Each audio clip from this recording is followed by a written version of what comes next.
राधे राधे दोस्तों, आज हम आपको सुनाएंगे बहू भी किसी की बेटी होती है। दहेज के कारण ससुराल में बहुओं के साथ कितना गलत व्यवहार किया जाता है। अगर आप हमारे चैनल पर नए हैं तो प्लीज हमारे चैनल को लाइक करें, सब्सक्राइब करें और शेयर करें। रिया की शादी आज विशाल के साथ संपन्न हो गई थी।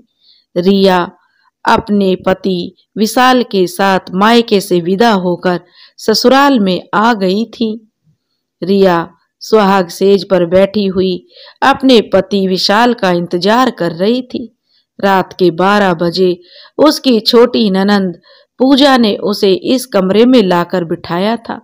उसके चेहरे का मेकअप थोड़ा दुरुस्त करते हुए बड़े प्यार से कह रही थी, आज तो भाई आपके दीवाने होकर रह जाएंगे। और रिया ने उसे प्यार भरी नजरों से देखकर बहुत ही धीमे से कहा था, हट। ओए होए, पूजा कहने लगी, तुम तो मुझसे शर्मा रही हो। उसकी बात पर रिया मुस्कुरा दी थी।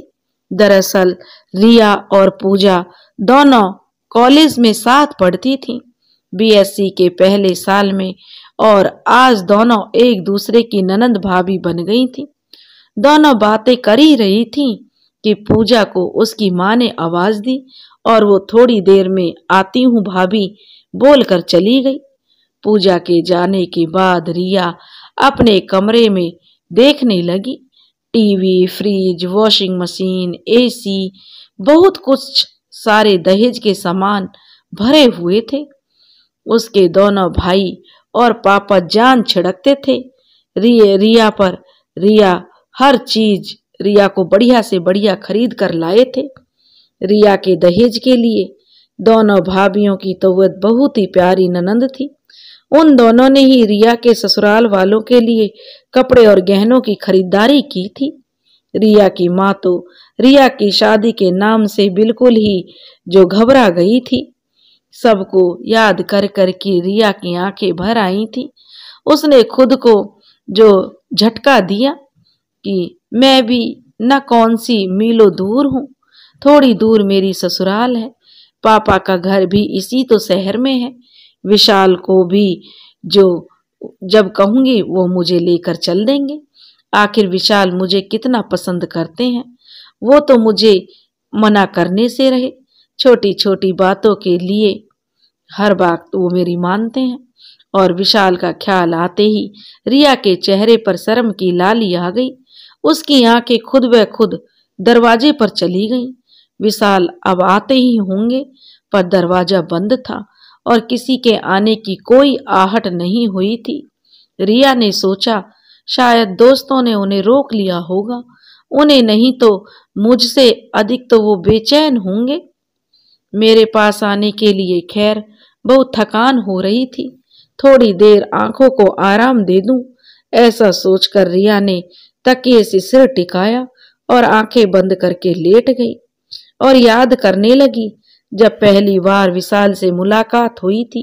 रिया की सहेली का भाई था विशाल, और रिया की सहेली की भाई की शादी थी, इसलिए सारी सहेलियां आई हुई थी। आज मेहंदी और संगीत का फंक्शन था। सभी मेहंदी लगाने के साथ साथ बातों में लगी हुई थी। बातें कपड़े, ज्वेलरी से होते होते विदेशी सामान की होने लगी थी। कोई अपनी घड़ी के लिए खुद पर गर्व कर रही थी तो कोई पर्स के लिए। तभी पूजा ने बताया कि मेरे भैया भी अमेरिका से वापस आ गए हैं। वो सॉफ्टवेयर इंजीनियर हैं और अब तो अपने ही देश में रहेंगे। और सारी लड़कियों की दिलचस्पी पूजा की बातों में बढ़ गई थी। विदेश रिटर्न बंदा शादी के लिए कूल जो लगता है लड़कियों को, और पूजा भी अपने भाई की बड़ाई दिलो जान से कर रही थी। संगीत की रस्म होते होते बहुत रात हो गई थी, इसलिए सभी लड़कियों के घर से कोई ना कोई लेने आ गया था। नेहा को लेने उसके अमेरिकी रिटर्न भाई आए थे और सारी लड़कियां उन्हें पसंदीदा नजरों से देख रही थीं। और तो और महिलाएं भी उसे जानने की ललक थी। आखिर अपनी बेटी का रिश्ता अमेरिका रिटर्न से करना स्टेटस सिंबल की बात जो होती है। लेकिन इस सब के विपरीत रिया को विशाल में कोई दिलचस्पी नहीं थी। वह तो विशाल रिया से कम 10 साल बड़ा था और दूसरे उसके बाल बीच से थोड़े उड़ गए थे। उसे तो सबकी दिलचस्पी देखकर हंसी आ रही थी। उसने मन में सोचा, ऐसे लड़के से तो मैं कभी भी शादी ना करूं। फिर दूसरे दिन शादी का फंक्शन था, इसलिए सभी अपने परिवार के साथ आई हुई थी और आज भी विशाल को लेकर वही क्रेज था। रिया को हंसी आ गई और हंसते हुए उसकी नजर विशाल की नजरों से जा टकराई तो उसने जो अपनी नजरें झुका ली। फिर तो पूरी शादी में जितनी भी बार रिया ने विशाल को देखा, उसे खुद की तरफ देखते हुए ही पाया। यह देखकर रिया के दिल की धड़कन तेज हो गई। अभी कल तक जो बंदा उसे शादी के लायक नहीं लग रहा था, आज उसके लिए रिया की फीलिंग बदल गई थी। जब जयमाला की रस्म हो रही थी, तब विशाल सिया के बिल्कुल पास में खड़ा था और सिया खुद को बहुत खुशनसीब समझ रही थी। फिर जब सब वर वधू के साथ तस्वीर खिंचवा रहे थे, तो अचानक विशाल ने रिया का हाथ पकड़कर अपने सिर पर लगाते हुए कसम दे दी, मेरी कसम रिया, चाहे तुम्हारे मम्मी पापा हम दोनों की शादी के लिए ना माने, पर तुम केवल मुझसे ही शादी करोगी। रिया कुछ समझ नहीं पाई थी क्या जवाब दे, और विशाल कह रहा था, याद रखना रिया, मेरी जिंदगी तुम्हारे हाथों में मैंने अब सौंप दी है। ये सब इतना अचानक हुआ कि रिया कुछ समझ ही नहीं पाई थी, और जब उसे होश आया तो समझी कि कितनी बड़ी जिम्मेदारी आ गई है उसके ऊपर। उसने अपनी नजरें उठाकर विशाल को देखा तो उसकी आंखों में प्यार ही प्यार नजर आया। रिया ने अपनी आंखें बंद कर ली, अब उसके प्यार को अपने अंदर समा लेना चाहती थी। कुछ लड़कियां बहुत प्यारी होती हैं, सुंदर मन होता है इनका, तभी तो किसी की एक प्यारी नजर पर अपना दिल हार जाती हैं, और रिया के साथ भी वही हो रहा था। एक शाम वो अपने कमरे में पढ़ाई कर रही थी और उसका मन विशाल को याद कर रहा था। जब घर में पंडित जी आए तो वो विशाल का रिश्ता लेकर आए थे।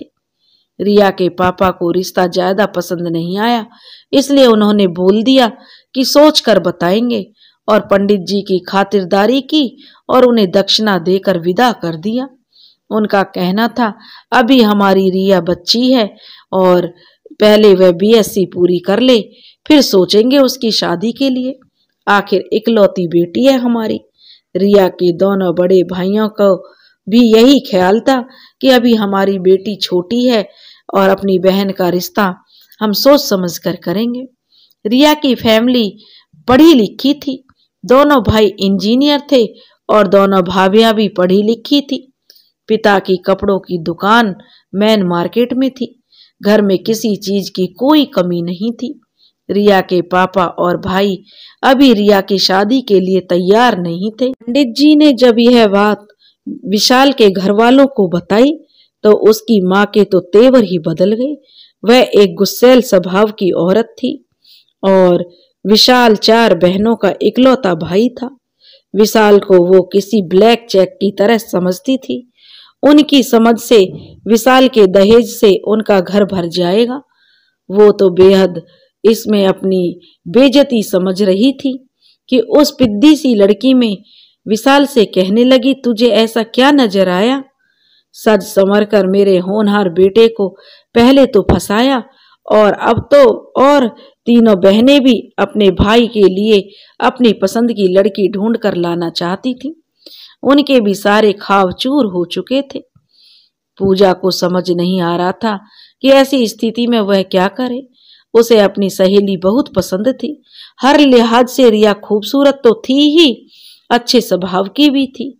जब उसने दूसरे दिन बातों ही बातों में रिया के भाइयों की नौकरी के बारे में अपनी माँ को बताया और यह भी कि ये दोनों भाई अपनी इकलौती बहन को कितना प्यार करते हैं, पर उन्हें इस बात से कोई फर्क नहीं पड़ा। पूजा ने सबको अपने हाल पर छोड़ दिया। यहाँ विशाल रिया से शादी करने की जिद कर बैठा। रिया अपने पिता और भाई के इनकार करने के बाद अपनी पढ़ाई पर ध्यान देने लगी थी। हालांकि दिल में विशाल की मोहब्बत जड़ जमा चुकी थी। रह रहकर उसे विशाल की आंखों में अपने लिए बेशुमार प्यार याद आता था और उसकी दी हुई कसम भी। वह मन ही मन अपने और विशाल के लिए दुआएं मांगा करती थी। वो एक दिन कॉलेज से घर आई तो अपनी मम्मी को परेशान हाल में बैठा देखकर बोली उसकी माँ की जाओ जल्दी से हाथ मुंह धोकर मेरे पास आकर बैठो। वह आकर अपनी माँ से पूछती है, आखिर माँ तुम परेशान क्यों हो? बहुत पूछने पर उसने बताया कि उसकी माँ ने कि मोहल्ले की औरतें जो तुम्हारे बारे में बातें कर रही थी कि दोनों के बीच में कोई चक्कर चल रहा है। रिया ने यह सब सुनकर बहुत परेशान हो गई। वह बहुत हैरत में पड़ गई। सोचने लगी ऐसा कैसे हो सकता है कि लोग मेरे बारे में ऐसी बातें करने लगे, जबकि विशाल से शादी के फंक्शन के बाद तो वह उससे मिली तक नहीं थी। फिर रिया की बड़ी भाभी ने भी अपनी सासू माँ को समझाया कि आप अपनी बेटी पर यकीन करें, लोग तो बातें बनाने में माहिर होते हैं। तो वो थोड़ा संभल गई कि रिया उनकी अपनी बेटी है, अपना मान है। जो फिर सबने साथ में मिलकर खाना खाया। उसी शाम एक ऐसी घटना घटी कि रिया की जिंदगी ही बदल गई। शाम को अचानक विशाल अपने मम्मी पापा को साथ लेकर आ गया। विशाल की माँ थोड़ी अकड़ में लग रही थी। रिया के घर वालों ने सबको बिठाया।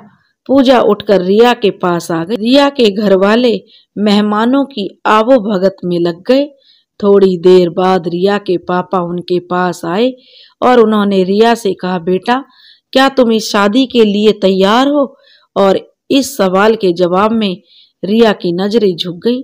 उसे विशाल की प्यार भरी नजरें और उसकी बातें याद आ रही थीं। उसकी खामोशी उसका जवाब थी। फिर तो जल्दी ही शादी की डेट फिक्स हो गई और शादी की तमाम रस्मों से गुजरकर सिया अपने विशाल की दुल्हन बन गई और अब सुहाग सेज पर बैठी बेसब्री से अपने विशाल का इंतजार कर रही थी। रिया सोच रही थी कि जब वो विशाल से मिलने के बारे में सोचकर इतनी खुश है तो विशाल के दिल की कैसी हालत होगी। ऐसा सोचकर खुद ही शर्मा रही थी। कुछ देर तो ऐसा सोचते सोचते ही निकल गई। फिर रिया को थकान के कारण नींद आने लगी। उसने टाइम देखा तो चौंक गई। रात के 3 बजे थे। अब रिया थोड़ी परेशान हो गई। आखिर इतनी देर क्यों लगा रहे हैं विशाल? रिया की आंखें नींद से बोझिल हो रही थीं। उसने महसूस किया कमरे के बाहर शोरगुल भी थम चुका है। फिर विशाल कहाँ थे? इतनी देर से कमरे में कोई आया भी नहीं था। आखिर बात क्या है? उसने दबे पांव उठकर कमरे का दरवाजा खोला और बाहर देखा। कमरे के बाहर सारी लाइटें जल रही थीं, पर बरामदा पूरी तरह खाली था। उसने अपने लहंगे को संभालते हुए कमरे के बाहर कदम रखा तो पायल उसकी छनक उठी, कंगन भी छनक उठे और रिया घबराकर कमरे के अंदर आ गई। उसने ड्रेसिंग टेबल के आईने में अपना चेहरा देखा तो नींद की खुमारी से बोझिल पलकें उसके खूबसूरत चेहरे को और भी सुंदर बना रही थी। खूबसूरत तो वह पहले से ही थी और ब्यूटिशियन के माहिर हाथों ने और भी उसे खूबसूरत बना दिया था। लाल जोड़े में उसका रूप कितना प्यारा लग रहा था। अपने रूप को ही देखकर रिया मोहित हो रही थी। थोड़ी देर बाद रिया ने फिर कमरे से बाहर कदम रखा। इस बार उसे किसी के जोर जोर से बोलने की आवाज आई। ये आवाज पूजा की बड़ी बहन की थी। वो बड़े गुस्से में बोल रही थी, आखिर उन्होंने कागजात क्यों नहीं दिए? रिया कमरे के अंदर आ गई और दरवाजा सटाकर बिस्तर पर लेट गई। सोचने लगी, पता नहीं क्या बात है, ये बातें बाद में भी तो हो सकती हैं। और विशाल कहाँ चले गए? उसका दिल आंसुओं से भर गया था। फिर उसने एक बार बरामदे में झांक कर देखा। जब कोई नजर नहीं आया तो जिस ओर से विशाल की बहनों की आवाज आ रही थी वह उधर ही चल दी। उसे एक छोटी सी बच्ची नजर आई। उसने उसे अपने पास बुलाया और पूछा, विशाल जी कहाँ हैं? क्या वो जानती है? तो वह छोटी सी लड़की कहने लगी, जी हाँ, वह सबके साथ उस कमरे में है। बच्ची ने इशारा करते हुए बताया। और सब लोग दहेज का सामान देख रहे हैं, यह भी उस बच्ची ने बताया। तो रिया ने सुना तो उसके दिल के टुकड़े टुकड़े हो गए। उससे ज्यादा अहमियत तो उसके साथ आए सामान की थी, जिसे सब लोग जाग कर देख रहे थे। लेकिन क्या यह सब सुबह नहीं देखा जा सकता था? और विशाल भी सदमे में उसका दिल जैसे बुझ सा गया। दुल्हन से ज्यादा बेजान चीजों की अहमियत थी। दुल्हन की कोई औकात नहीं थी। शादी के पहले ही दिन कैसा आईना दिखाया था विशाल ने। उसकी आंखों में आंसू आ गए। वो धीरे धीरे चलती हुई वापस कमरे में आ गई। वो छोटी बच्ची पूछ रही थी, दुल्हन भाभी आप कुछ लेंगी? तो रिया ने कहा, हाँ पानी ले आओ। और जब वो पानी लेकर आई तो रिया ने एक ही बार में पूरा गिलास खाली कर दिया। छोटी बच्ची पूछ रही थी, और पानी ले आऊं? तो रिया ने कहा, नहीं बेटा तुम जाओ। रिया ने जबरदस्ती मुस्कुराते हुए उस बच्ची से कहा था। रिया सोच रही थी, ये कैसी शादी थी? मुंह दिखाई में किसी ने कुछ नहीं दिया, किसी ने कमरे में झांक कर तक नहीं देखा। चलो कोई नहीं आया ना सही, पर विशाल, रिया ने देखा उसके कमरे में दूध फल या मिठाई तो छोड़ो, पानी का एक जग और गिलास तक नहीं था। ये कमरा जो कुछ दिन पहले उसके घर वालों ने ही फर्निश्ड किया था, और जहां हर चीज उसके दहेज की थी। बड़े भैया ने उससे पूछकर सारी चीजें खरीदी थी। 3:30 बजे के बाद वह उठी और अपने जेवर उतारने लगी। अभी उसने अपनी पायल उतारी ही थी कि विशाल आ गए और रिया का हाथ रुक गए। फिर विशाल ने देखा रिया के चेहरे पर बहुत दुख था। वो और वह शर्मिंदा से हो गए और कहने लगे, सॉरी रिया, मुझे देर हो गई, तुम्हें इंतजार करना पड़ा। रिया का दिल किया कि पूछे आप कहाँ थे, क्या कर रहे थे, मगर वो चुप रही। विशाल ने उसका हाथ थामकर उसे बेड पर बैठाया और उसके करीब बैठ गए। सारी रात तो गुजर गई थी। रिया का मन किया कि तकिए पर सिर रखकर गहरी नींद सो जाए, इतनी गहरी कि कुछ याद ना रहे। विशाल ने उसका हाथ थामकर बहुत ही प्यार से कहा, रिया तुम बहुत खूबसूरत लग रही हो। वह खामोश रही। उसे दुखने के साथ जो गुस्सा भी आ रहा था। आखिर उन्होंने इतना वक्त क्यों बर्बाद किया?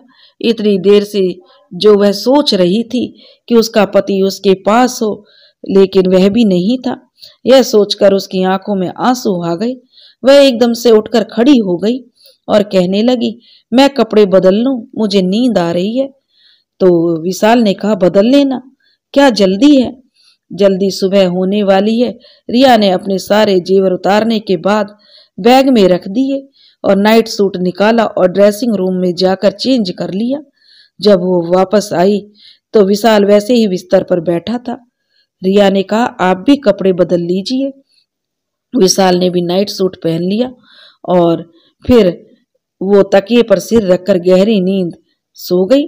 विशाल ने उसे उठाते हुए पूछ रहा था, रिया गाड़ी के कागजात तुम्हारे पास हैं? गाड़ी के कागज? कौन से कागज? रिया ने एकदम से चौंक गई। वह नींद में बोझिल आंखों से उसने विशाल को देखा। विशाल के चेहरे पर जाने क्या था। उसने नजरें झुका ली और वह कह रहा था, तुम्हारे पापा ने कहा था वो मुझे गाड़ी देंगे। अच्छा? वह हैरान होकर बोली, मुझे तो कुछ भी नहीं मालूम। रिया ने बेहद ही मासूमियत से कहा, आप उनसे सुबह बात कर लीजिए। चलो ठीक है, सुबह तुम सो जाओ, मुझे भी नींद आ रही है। पर वो कैसे सो सकती थी? उसकी आंखों से तो नींद उड़ गई थी।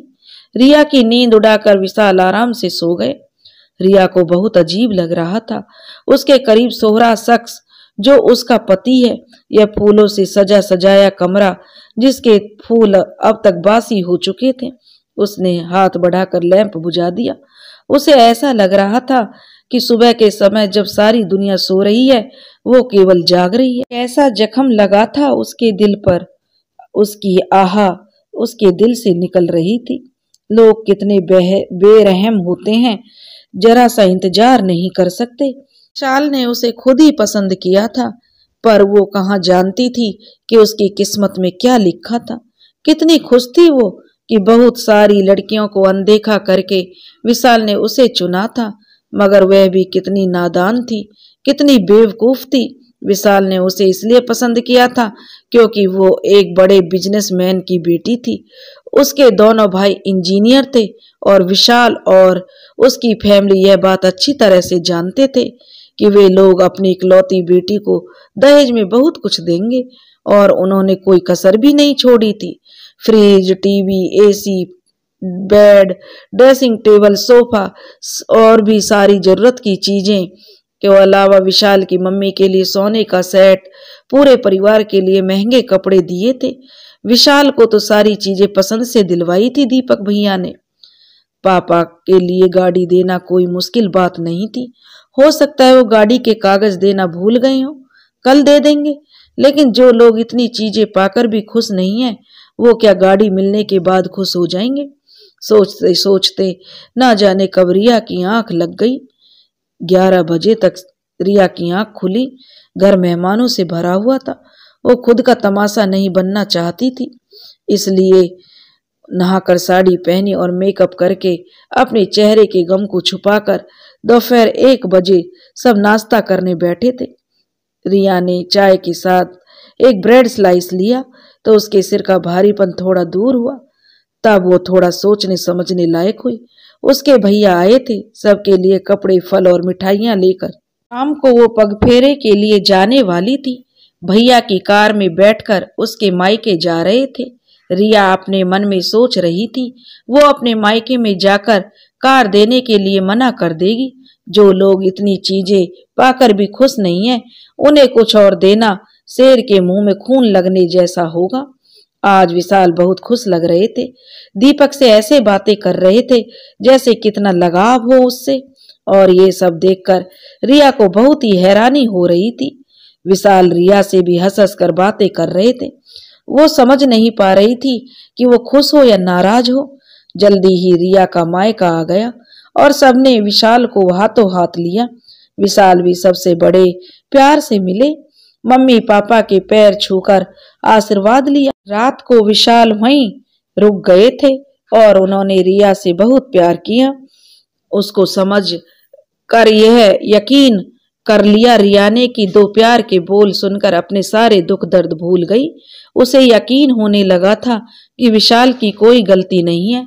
दूसरी सुबह विशाल चले गए थे और अब रिया ने इत्मीनान से गहरी सांस ली। विशाल के जाने के बाद वह खुद को बहुत ही आजाद महसूस कर रही थी। अब उसे झूठी मुस्कुराहट की जरूरत नहीं थी। वह इन लम्हों को जी लेना चाहती थी और इसलिए दिल से खुश थी। भले ही थोड़ी देर के लिए ही सही, उसने अपनी भारी जोड़ा उतारकर अपना एक कॉटन का सूट पहन लिया। जेवर उतारने के बाद मम्मी को संभालने के लिए दे दिए और अपने भतीजे भतीजियों के साथ लॉन में क्रिकेट खेलने के लिए तैयार हो गई। उसे खुश देखकर सभी बहुत खुश हो रहे थे।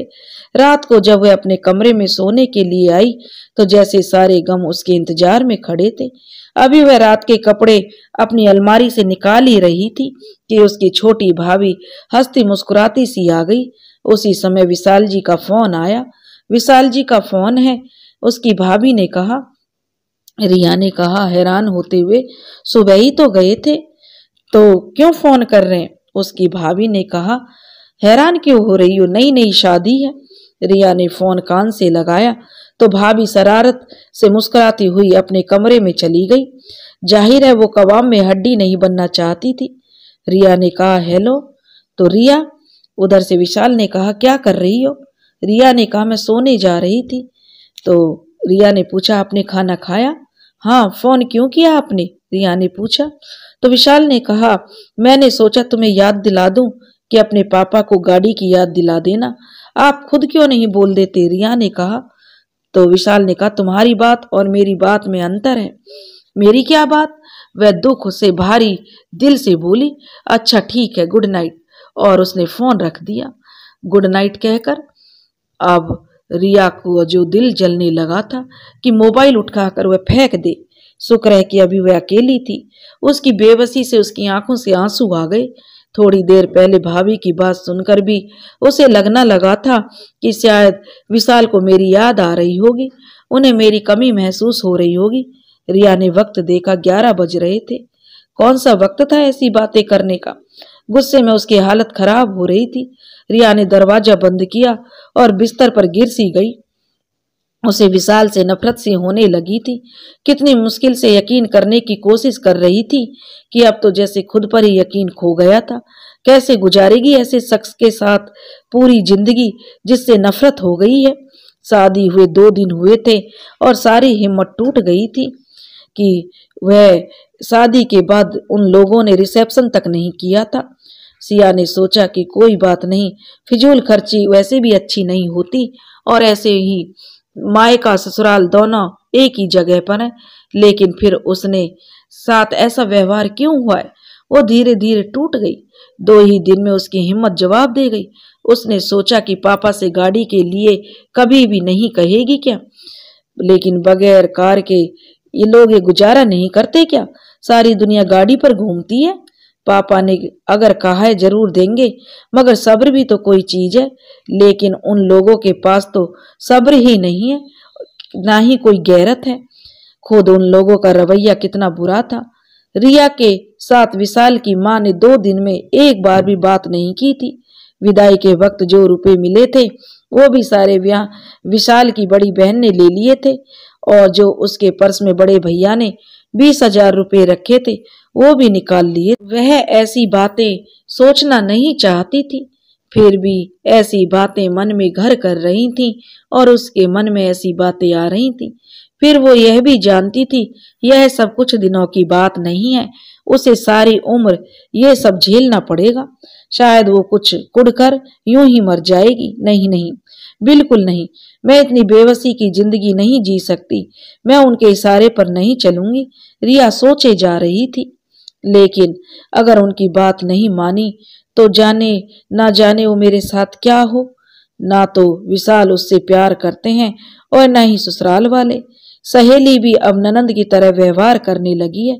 कितनी बेवकूफ थी मैं, जो विशाल के साथ जो जरा सा प्यार से बोलने पर सोच रही थी कि विशाल मुझे प्यार करते हैं। वो तो अपने घर वालों की तरह नहीं है। अब उसे अच्छी तरह समझ आ गया था कि विशाल ने उससे शादी क्यों की थी। इस साजिश में सभी मिले हुए थे और विशाल ने उसे एक शिकारी की तरह अपने प्यार के जाल में फंसाया था, और वह बेवकूफ विशाल की दी हुई कसम को दिलो जान से निभा रही थी। रिया रोती जा रही थी और सोचती जा रही थी जाने कौन से पहर में उसकी आंख लगी थी। लेकिन जब उसकी नींद खुली तो 10 बज चुके थे। पूजा घर से रिया की मम्मी आरती गा रही थी। वो चुपचाप लेटी सोच रही थी, क्या वाकई केवल 2 दिन में उसकी जिंदगी बदल चुकी है। क्या ये घर अब मेरा नहीं रहा, पराया हो गया। और घर तो छोड़ो, सिया तो खुद अपने लिए एक अजनबी हो चुकी थी। उसकी समझ में नहीं आ रहा था कि वो क्या करे, कहाँ जाए। 2 दिन में ये घर पराया हो जाएगा। शादी के 7 फेरों ने जब सब कुछ बदल दिया था, और जिस घर में विवाह की रस्में निभाई गई थी वहां उसकी कोई हैसियत नहीं थी। सारी जिंदगी कितनी बेफिक्री से गुजारी थी रिया ने। शायद ही कभी उदास होती थी, और इन 2 दिनों में लगता है कि अब आंसू सारी जिंदगी के लिए आंखों में अपनी जगह बना चुके हैं। उसे कुछ भी अच्छा नहीं लग रहा था। उसका दिल कर रहा था काश ये सब सपना होता और पहले की तरह आजाद होती। वो सोच रही थी कि जब 2 दिन में मैं इतनी परेशान हो गई तो फिर सारी जिंदगी कैसे कटेगी। रिया सीधी सादी और खरी लड़की थी, पर अब उसे अपने चेहरे पर झूठ का नकाब लगाना होगा, नहीं तो उसकी माँ तो जीते जी मर जाएगी। और पापा, वो तो मुझे अपनी जान से बढ़कर चाहते हैं। मम्मी तो शायद उसकी तकलीफ सुनकर सह भी ले, पर पापा तो सारी असलियत जानकर एक पल भी नहीं जी सकते। भाई और भाभीियों की भी वो तकलीफ नहीं देना चाहती थी, क्योंकि उनकी भी वह दुलारी थी। इसलिए सब शाम को विशाल जब उसे लेने के लिए आए तो उसने खुशी खुशी उनका स्वागत किया। घर में सब घुल मिलकर बातें करते रहे। बहुत अच्छे माहौल में खाना खाया गया। फिर कॉफी का दौर चला। फिर उसके बाद वो विशाल के साथ विदा हो गई। आज रिया का दिल भर आया था। मन कर रहा था कि सबके गले लगकर खूब रोए, इतने आंसू बहाए कि सब कुछ खत्म हो जाए, वो हमेशा के लिए यहीं रह जाए। उसका दिल बागी हो रहा था, पर वो अब एक ब्याहता औरत थी, एक कुंवारी लड़की नहीं। उसकी पहचान बदल चुकी थी। अब उसे सब विशाल के नाम से पहचानते हैं, और अगर वो विशाल से रिश्ता तोड़ेगी तो उसकी हैसियत समाज में 2 टके की रह जाएगी। वह कितनी मजबूर और बेबस हो गई थी। वापसी पर विशाल बहुत खुश थे। रिया ने इधर उधर की बातें करने में लगे हुए थे। वो अपने मन के में ही मन डर रही थी, अभी अपने सवाल पर आ जाएंगे, और आखिर उसका डर सामने आ ही गया। विशाल ने अचानक पूछ लिया, अपने पापा से गाड़ी की बात की थी रिया? तो रिया कहने लगी, जी वो मैं बोलो बोलो, अटक क्यों रही हो? जी मुझे याद नहीं रहा। तो विशाल ने कहा, कमाल है, और बहुत ही कड़क लहजे में कहा था।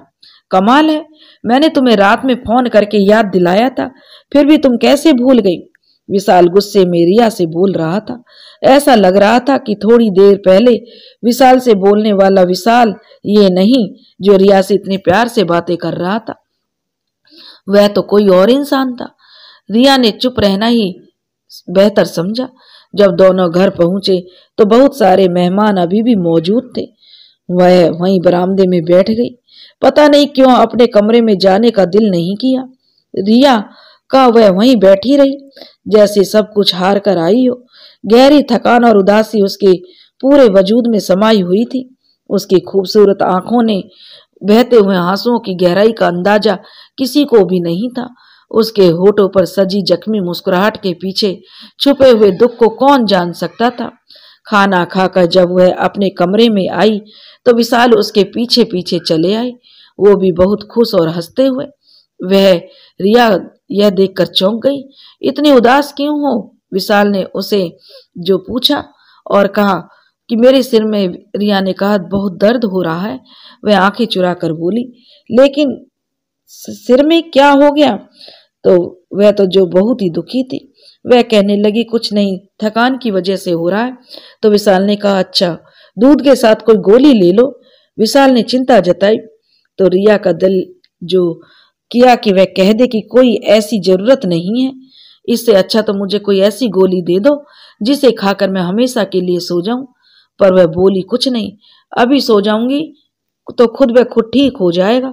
वह कहने लगी विशाल से, क्यों, रात भर जाग रही थी क्या? विशाल ने कहा।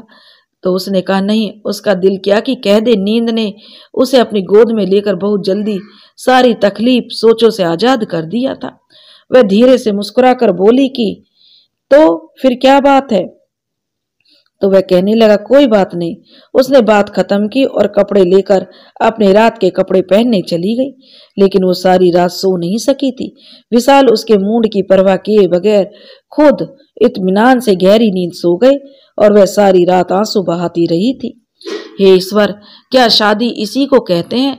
शादी तो 2 दिलों का मिलन होता है, शायद खुशियों का बंधन होता है, जिंदगी का खूबसूरत मोड़ होता है, 2 दिलों के लिए खुशियों का संगम होता है। अपने घर में भाभियों को देखकर तो यही लगता था रिया को कि शादी के बाद लड़की के सारे जहां की खुशियां मिल जाती हैं, उसकी अहमियत बढ़ जाती है। किस तरह भाभियों के चेहरे शर्म से जो झुके रहते थे, भाइयों की खुशियां का ठिकाना नहीं रहता था। दोनों भाभियों को देखकर ऐसा लगता था कि बगैर पिए ही बहक रही हूं। उन्हें देखकर रिया को भी तो सोचा था कि उसकी जिंदगी भी बिल्कुल अपनी भाभियों की जैसी होगी। घर आज पता चला कि लोग बेटी के जन्म पर क्यों परेशान होते हैं। बुजुर्ग क्यों कहते हैं कि बेटियों के नसीब से डर लगता है, लेकिन रिया के जन्म पर घर में बहुत खुशियां मनाई गई थी। पापा उसे प्यार से गुड़िया कहते थे। वह बहुत ही प्यारी गुड़िया जैसी थी। सोचते सोचते न जाने कब रिया को नींद आ गई। धीरे धीरे दिन गुजर रहे थे। मम्मी पापा भाई भाभी हमेशा फोन करते थे तो वो अपनी आवाज में खुशी घोलकर बातें करती थी। तब उसे खुद की अदाकारी पर हैरानी होती थी। पूरे महीने भर बाद सिया विशाल के साथ अपने मायके जा रही थी। पापा ने बुलाया था, वो तो भैया को भेज रहे थे लेने के लिए, पर विशाल ने आगे बढ़कर कहा था कि वो आ जाएगा। रिया को लेकर विशाल बड़े खुश लग रहे थे। जैसे ही दोनों जाने के लिए घर से बाहर निकले, विशाल की मां ने आवाज देकर विशाल को बुलाया। विशाल, रिया के मन में खतरे की घंटी बज गई। वह काफी जोर से, शायद रिया को सुनाने के लिए उसकी सास बोल रही थी, अपनी पत्नी को विशाल कह दो कि अपने बाप के घर से गाड़ी की चाबी और कागज लेकर आए, वरना यहाँ वापस आने की जरूरत नहीं है। रिया जो समझ गई, उसको ऐसा लगा कि जैसे उसके पैरों के नीचे से जमीन खिसक गई हो। उसने दीवार पकड़ ली, नहीं तो वह वहीं गिर जाती। वो धीरे धीरे जमीन पर बैठती चली गई। विशाल की माँ बोलकर अंदर चली गई थी। विशाल वहीं सोफे पर बैठी गहरी सोच में डूबे हुए थे। रिया का दिल कर रहा था कि वह कहीं ना जाए, मना कर दे मायके जाने के लिए, पर उसे पता था ऐसा करना ठीक नहीं था। विशाल ने बाइक निकाली और पीछे वह जाकर बैठ गई। सारा रास्ता खामोशी में कटा। जल्दी ही घर आ गया। उन्हें देखकर सब खुश हो रहे थे। भाभी के बच्चे रिया को आकर घेर लिया। उसे सबसे हंस हंसकर मिलना पड़ा। सब उसे देखकर हैरान हो रहे थे। कितनी दुबली हो गई है, क्या ससुराल में खाने को नहीं मिलता? सास और ननंद का व्यवहार कैसा है? रिया ने कहा, सब अच्छा है, सब ठीक है, मुस्कुराते हुए बोलती रही थी। रात के खाने के बाद विशाल ने रिया से कहा था कि तुम आज यहीं रुक जाओ, तो उसका दिल धक से रह गया। वह उस जहन्नुम में जाना तो नहीं चाहती थी, पर आज यहाँ रुकना भी नहीं चाहती थी। मगर विशाल ने कमाल की मेहरबानी दिखाई। वह उसे छोड़कर सबको प्रणाम करके चले गए। रिया रहने के लिए तो आई नहीं थी, इसलिए कोई सामान भी नहीं लेकर आई थी। मम्मी और बड़ी भाभी को भी ताज्जुब हुआ, लेकिन रिया ने झूठ बोला कि मैं आप सबके साथ रुकना चाहती थी। विशाल तो मान भी नहीं रहे थे। उन्हें तो बड़ी मुश्किल से मनाया है मैंने। अब मैं कुछ दिन आपके साथ रहूंगी। रिया ने देखा उसकी बात सुनकर मम्मी कुछ सोचने लगी थी, पर पापा बहुत खुश थे, मगर बाकी के लोग चुप से थे। वह जल्दी से उठकर अपने कमरे में आ गई। वो कमरा जहां रिया ने अपनी जिंदगी के खूबसूरत दिन गुजारे थे, बचपन से लेकर जवानी तक। अपने बिस्तर पर गिरकर वो रोने लगी और तब वो चौंकी जब कमरे में दाखिल होकर किसी ने दरवाजा बंद किया। अपनी आंसू भरी आंखों से उसने खोलकर देखा, उसकी भाभी, बड़ी भाभी उसके लिए दूध लेकर आई थी। रिया, क्यों रो रही हो? क्या बात है? सब ठीक तो है? विशाल से झगड़ा तो नहीं हो गया? भाभी हैरान होकर सवाल कर रही थी। और नहीं भाभी, रिया ने कहा, आइए आप बैठिए। क्या बात है रिया? देखो, मुझसे कुछ मत छुपाना, मैं तुम्हारी भाभी ही नहीं, बड़ी बहन भी हूँ। तुम शादी से पहले दिन से ही कुछ खुश और नहीं लग रही। मुझे महसूस हुआ तुम कुछ परेशान सी लग रही हो। उसकी बात सुनकर रिया जो बाजुओं में चेहरा छुपाकर रो पड़ी। भाभी ने उसे बड़ी देर तक रोने दिया, फिर उसे प्यार से दूध का गिलास पिलाया और उसके बालों में हाथ फेरते हुए पल्लू से उसके आंसू पहुंचे। और फिर रिया ने सोचा, आज भाभी को सब कुछ बता देगी।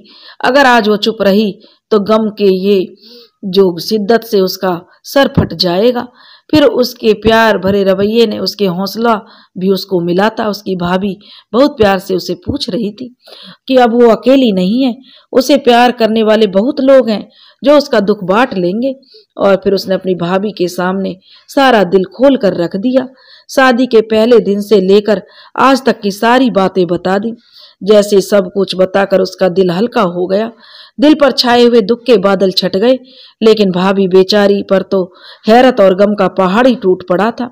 जैसे वह सोच भी नहीं सकती थी कि विशाल जैसा लड़का जो इतना पढ़ा लिखा है, विदेश से घूमकर आ गया है, उसकी सोच ऐसी हो सकती है।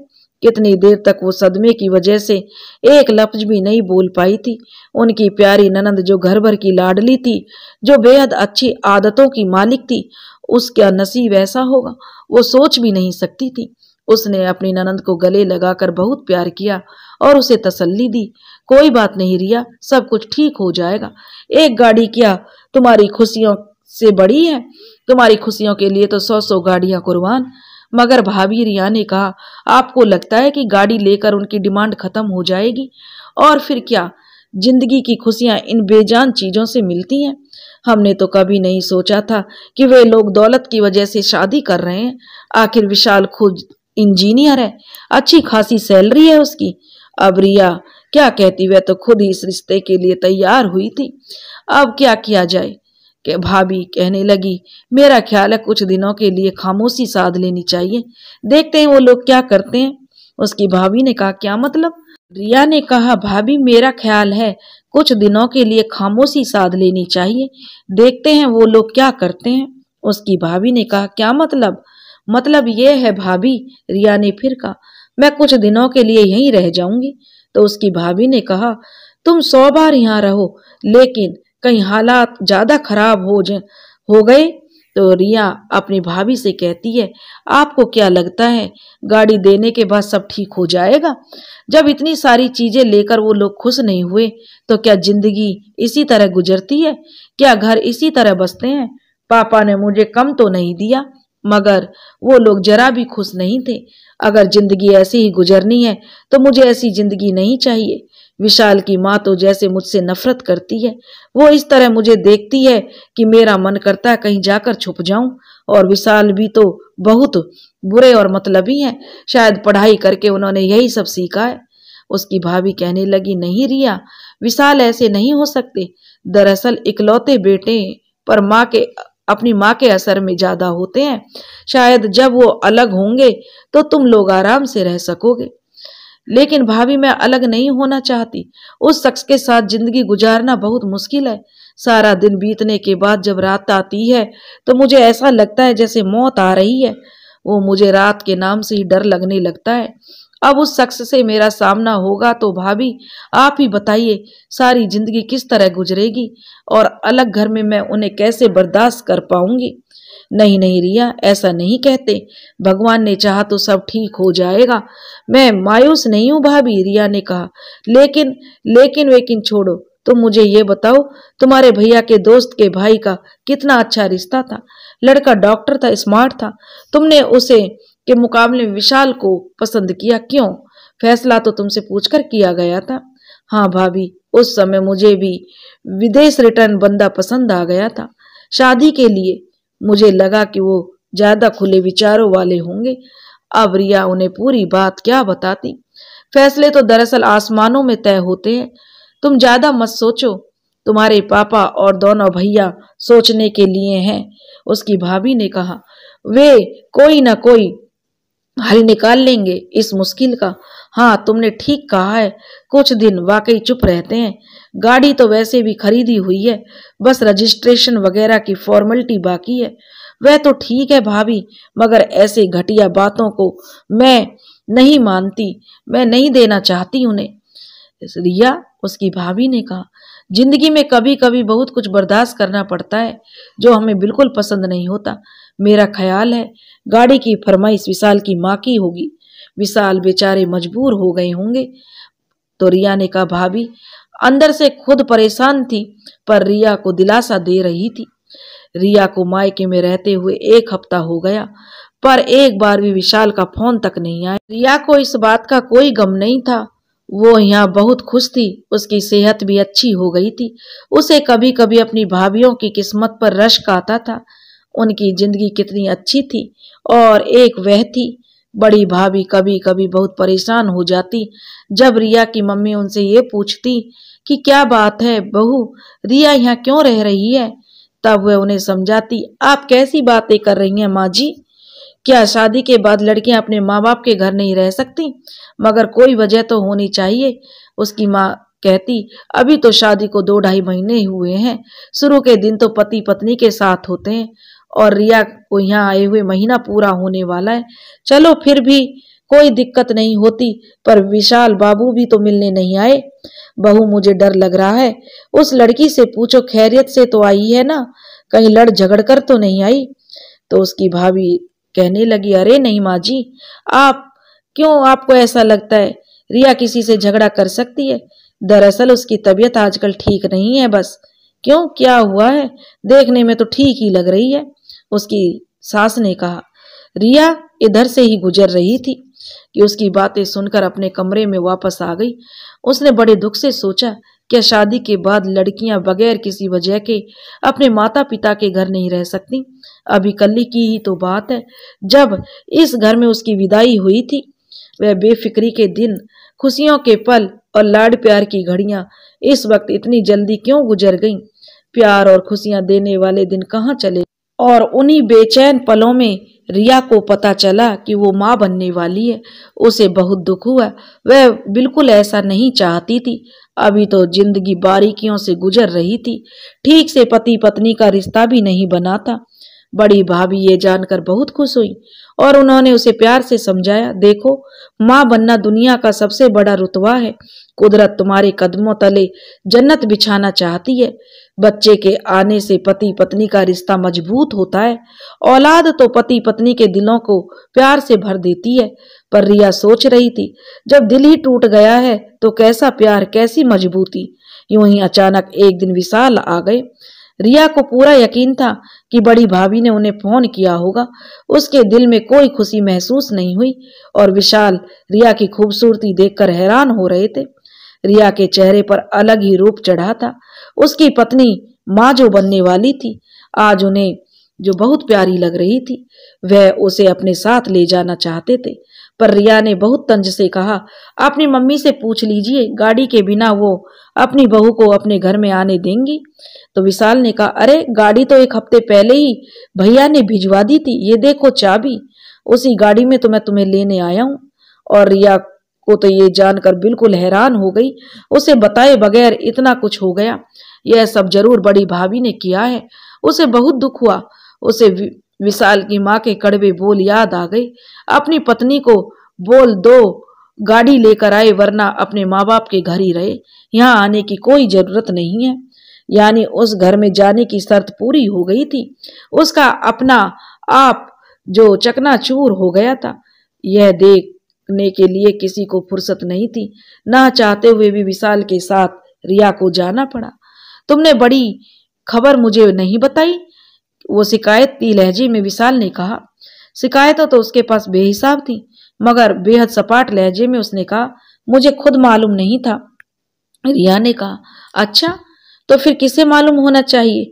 बियान ने तंज से पूछ लिया। रिया खामोश रही। इतने दिन बाद वो घर आई थी, पर किसी को भी उसके आने की खुशी नहीं हुई थी। सबको बस जो गाड़ी की फिक्र थी।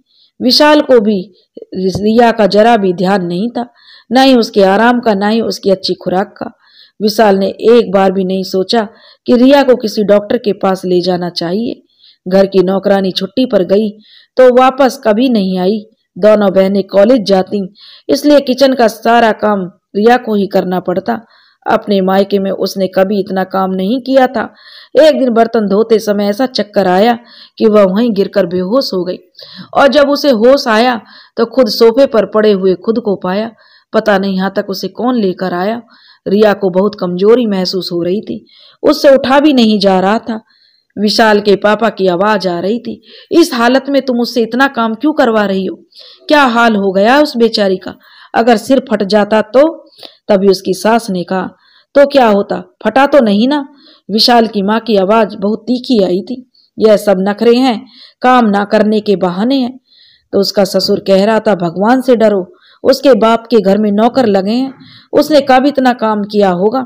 और फिर उसकी हालत तो देखो, क्या हुआ उसकी हालत को? उसकी सास ने कहा, ठीक तो है, ठीक ठाक है, हमने भी बच्चे पैदा किए हैं, यह कोई अनोखा काम तो नहीं कर रही। अच्छा, पर थोड़ा चुप रहो, आज ही मैं एक काम वाली ढूंढता हूँ और उसे किसी को दिखाओ कि उसको किसी लेडीज डॉक्टर के पास लेकर जाओ, बहुत कमजोर हो गई है, इस हालत में दूध फल वगैरह की उसे जरूरत होती है। रिया की हालत देखकर विशाल के पिता अपनी पत्नी को समझाने की कोशिश कर रहे थे कि रिया से अधिक काम ना ले और उसे फल दूध वगैरह दे। सुनकर उसकी सास भड़क उठी थी और कहने लगी, मुझसे उम्मीद मत रखो। अच्छा, अगर इतना ही ख्याल है तो इसे इसके माँ बाप के घर भेज दो, वहाँ नौकर चाकर फल दूध सब मिल जाएंगे। अब हम ऐसे भी गए गुजरे नहीं हैं, मुझे गुस्सा मत दिलाओ, उसके ससुर ने कहा। यह सब सुनकर सिया उठ गई और किचन में जाने लगी तो विशाल के पिताजी ने उसे टोका और कहा, बेटा तुम आराम करो, पर पापा जी वो बर्तन, रिया ने कहा, बर्तन धुल जाएंगे, कमरे में आराम करो। कमरे में आकर वह बहुत देर तक रोती रही। घंटे भर बाद छोटू बाहर के काम करने के लिए जो नौकर रखा था वह खाना लेकर आया। रिया को बहुत तेज भूख लगी थी। उसने जल्दी से खाना खा लिया। उसके बाद वह सो गई और सीधे शाम को उसकी नींद खुली। विशाल भी ऑफिस से आ चुके थे। उन्हें शायद रिया के गिरने की बात पता चल गई थी, क्योंकि वो उससे अच्छे से बात कर रहे थे, लेकिन ना तो उन्होंने कुछ पूछा और ना ही सिया ने कुछ बताया। अब रिया केवल किचन का काम देखती थी। झाड़ू लगाने और बर्तन धोने के लिए काम वाली रख ली गई थी, लेकिन खाने में पौष्टिक आहार की कमी की वजह से वो बहुत कमजोर हो गई थी। जब वो अपने मायके जाती तो डॉक्टर से चेकअप करवाने चली जाती थी और वापसी पर मम्मी दवाइयों के साथ ढेर सारे फल और ताकत की चीजें साथ में देती थी। सब उसकी गिरती सेहत देखकर परेशान हो जाते थे, लेकिन वो केवल दवाइयों का इस्तेमाल कर पाती थी। बाकी चीजें कम ही उसके हिस्से में आती थी। रिया में इतनी भी हिम्मत नहीं थी कि वो खुद अपने लिए कुछ एक गिलास दूध भरकर ही पी सकती। ऊपर से विशाल की माँ ने उसे यह कहकर परेशान कर दिया था कि उन्हें पोता ही चाहिए। ऊपर से विशाल की माँ ने उन्हें यह कहकर परेशान कर दिया था कि उन्हें पोता ही चाहिए। अगर लड़की हुई तो उसकी शक्ल भी नहीं देखेंगी। एक दो बार विशाल के पिता ने उन्हें समझाने की कोशिश भी की थी कि ऐसी बातें मत करो, बस बच्चा सेहतमंद हो और ये प्रार्थना करो, मगर आखिरी दिन तक उसे यह एहसास दिलाया गया कि बेटा होना चाहिए। और इसके लिए जैसे जैसे दिन करीब आ रहे थे, उसके डर से हालत खराब होती जा रही थी। इसी टेंशन की वजह से जचगी के वक्त से 10 दिन पहले ही वह बेहोश हो गई थी और उसे हॉस्पिटल ले जाया गया। उसके मायके वालों को भी खबर दे दी गई थी। लेडी डॉक्टर ने सबको बहुत डांटा। सिया का HB इतना कम था कि उसे तुरंत खून चढ़ाया गया। बड़े भैया ने उसे खून दिया था। रिया मौत के मुंह से वापस आई थी और उसे पता चला कि उसने एक बेटी को जन्म दिया है। यह सुनकर वो सहम गई। अब क्या होगा? अपनी सास की नजर में वो बिल्कुल बेहाल हो गई थी। करीब 2 महीने वो अपने मायके में रही। सब लोग बहुत खुश थे। सबने बड़े प्यार से बच्ची का नाम परी रखा। कभी कभी रिया को बहुत डर लगता। उसे लगता कि ठीक ही लोग बेटी के जन्म से परेशान होते हैं, कहीं मेरी बेटी की किस्मत भी मेरी जैसी हो गई तो क्या होगा। जब वो अपने मायके से ससुराल जा रही थी, मम्मी पापा ने सबके लिए बहुत सारी चीजें भेजी थी। साथ में रिया सोच रही थी कि कौन सा इन सामानों की वजह से उसकी कदर बढ़ जाएगी। उसका दिल कर रहा था कि वो यह सब चीज लेने के लिए मना कर दे। वे लोग तो इतना सामान पाकर भी और ज्यादा सामान की आस लगाए बैठे हैं। वो लोग लेना अपना हक समझते हैं, लड़के वाला होने का हक। जब ये शादी केवल वसूल करने के लिए ही की गई थी तो देने का क्या फायदा।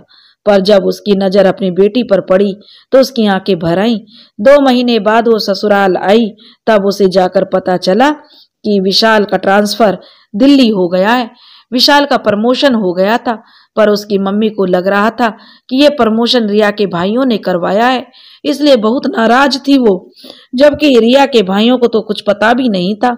ऊपर से वो खुद रिया को अपने से इतना दूर नहीं भेज सकते थे और ना ही रिया ने ऐसा कुछ सोचा था। विशाल को ये बात अच्छी तरह पता थी, पर उन्होंने अपनी मम्मी को समझाने की कोई जरूरत नहीं समझी। बल्कि रिया तो ये देखकर हैरान थी कि अपनी माँ की बातें सुनकर वो खुश हो रहे थे। अगले हफ्ते विशाल दिल्ली चले गए। तब रिया को एहसास हुआ कि चाहे वो जैसे भी थे, उनके बगैर वह नहीं रह सकती। रिया को विशाल की कमी महसूस हो रही थी। हालांकि घर के काम और परी की देखभाल में वो बहुत थक जाती थी, पर फिर भी उसे रह रहकर विशाल की याद आती थी। काम करते करते वो ऐसे चौंक जाती जैसा अभी विशाल आ जाएंगे।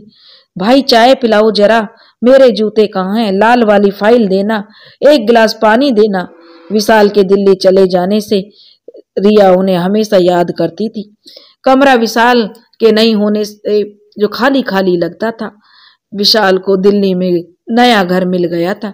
यह सुनकर रिया खामा खाई खुश हो गई थी। विशाल एक वीकेंड पर अचानक घर आ पहुंचा आज पूरे 1 महीने बाद रिया उन्हें देख रही थी, पर उसे ऐसा लग रहा था जैसे सालों बाद देख रही हो। उस समय रिया पसीने से लथपथ थी। काम वाली बाई 2 दिन से नहीं आई थी। पूरे घर का काम और फिर परी की देखभाल। उसने 2 दिन से बालों में कंघी भी नहीं की थी। रिया विशाल को देखकर शर्मिंदगी फील कर रही थी। पता नहीं विशाल ने इस ओर ध्यान भी दिया था या नहीं, पर उसने रात में जल्दी से काम समेटकर कपड़े बदल लिए और बाल भी सुलझा लिए थे। फिर आज पहली बार विशाल उसे अच्छे लगे। शायद महीने भर की जुदाई इस मोहब्बत का कारण बन गई थी। फिर वो उसकी बेटी के पिता भी थे और दोनों एक खूबसूरत और पवित्र शादी के बंधन से जुड़े हुए थे। सुबह जब उन्होंने अचानक कहा कि वह रिया को अपने साथ लेकर जाएंगे, तो रिया हैरान हो गई, क्योंकि रात में तो उन्होंने ऐसा कुछ नहीं बताया था। पापा तो इस बात पर नॉर्मल थे, पर बयान की माँ ने एकदम तूफान खड़ा कर दिया था। कोई जरूरत नहीं है, अभी बच्ची बहुत छोटी है, फिर तुम अपने खर्चे कैसे बर्दाश्त करोगे। रिया का दिल किया कहे कि अगर एक बड़ा इंजीनियर अपनी पत्नी और बच्ची के खर्चे नहीं उठा सकता, तो फिर बेचारे गरीब लोग क्या करते होंगे। मगर उसकी इतनी मजाल नहीं थी कि वो सबके सामने अपना मुंह खोल सके और कुछ कहे। रिया ने सोचा कि ये किस तरह का इंसान है जो अपनी माँ के सामने कुछ कह ही नहीं पाता, ना ही कुछ बोल सकता है। वह उनकी मर्जी के बिना कुछ कर भी नहीं सकता। रिया सोच रही थी आज विशाल के साथ अपने मायके जाकर सबसे मिल लेगी, पर वो उनसे कह ही नहीं सकी। वो अगले दिन वापस भी चले गए। विशाल के जाते ही विशाल की माँ उस पर गुस्सा करने लगी, कहने लगी, बहू मैं सब समझती हूँ तुम्हारी चालाकियों को। पहले तुम्हारे माँ बाप ने मेरे बेटे का ट्रांसफर करवा दिया और अब तुम मेरे बेटे को पट्टी पढ़ा रही हो कि वो अपने माँ बाप से दूर हो जाए। कान खोल कर सुन लो, तुम्हारी तमन्ना कभी पूरी नहीं होगी। मेरे बेटे को मुझसे छीनने की कोशिश की तो इसका अंजाम बहुत बुरा होगा। विशाल पहले मेरा बेटा है, तुम्हारा पति वो बाद में है। घर का काम कौन करेगा, तुम्हारा बाप। तुम दिल्ली मरकर भी नहीं जा सकती हो। तुम्हारे बाप ने दहेज में नौकर चाकर दिए हैं जो काम करेंगे। रिया फर्श पर पोछा लगाने लगी हुई थी। उसकी आंखों से आंसू बहते जा रहे थे। अचानक ही वह चौंक उठी। उसने अपनी भीगी आंखों से देखा तो जैसे जमीन उसके कदमों से सरक गई। उसका दिल डूबने लगा। सामने रिया के पापा खड़े थे। पता नहीं कब से शायद विशाल की माँ की तेज आवाज में उसे गाड़ी की आवाज सुनाई नहीं दी थी, मगर उनका चेहरा देखकर रिया का दिल डर गया। वह सब कुछ जान चुके थे। उनकी बेटी के साथ कैसा सलूक होता है वो यह भी जान चुके थे। उनका चेहरा पसीने से तर हो गया था और रंगत उड़ी हुई थी। रिया ने कहा, पापा आप। बड़ी मुश्किल से वह बोल पाई थी। आप कब आए? आइए बैठिए ना। आप परी से मिलने आए हैं ना? मैं अभी उसे लेकर आती हूँ। वो जल्दी से अपने कमरे में चली गई। परी भी जाने कब से जो रोए जा रही थी। जब रिया परी को कमरे से बाहर लेकर आई तो उसने देखा उसके पापा जा चुके हैं। ये क्या हुआ? क्या पापा को सब पता चल गया था कि उनकी इकलौती बेटी पर क्या गुजर रही है? वह जो बात अपने पापा से छुपाना चाहती थी उन्हें पता चल गया। वे जान चुके थे कि उनकी लाडो अपने घर में खुश नहीं थी। ओह, पापा को तो आज नहीं आना चाहिए था। काश की मम्मी जी की बातों को इतना तूल नहीं देते। कौन सा मैं दिल्ली चली गई थी। मारे दुख के रिया का हृदय फटा जा रहा था। उसके पापा को ये सब नहीं पता चलना चाहिए था। भगवान करे वो ठीक से घर पहुंच जाएं। रिया का मन कर रहा था कि वो परी को उठाकर अपने पापा के पास पहुंच जाए और उन्हें बताए, पापा आपने जो देखा सुना है वो सब गलत है। सब लोग मुझे बहुत प्यार करते हैं। मैं तो अपनी जिंदगी में बहुत खुश हूँ। सब मुझे बहुत प्यार करते हैं। पर वो जानती थी कि मम्मी जी उसे कभी भी मायके जाने नहीं देगी। वह बहुत बेचैन थी। उसने परी पर गुस्सा आ रहा था। उसी को देखने तो कभी कभी पापा आ जाते हैं। परी अभी बहुत रो रही थी। रिया को याद आया कि वो सुबह से भूखी है। उसे दूध पिलाने में के लिए वह कमरे में आई तो उसकी आंखें छलक पड़ी। कोई नहीं था उसके आंसू पहुंचता। सारा दिन उसी बेचैनी में गुजर गया।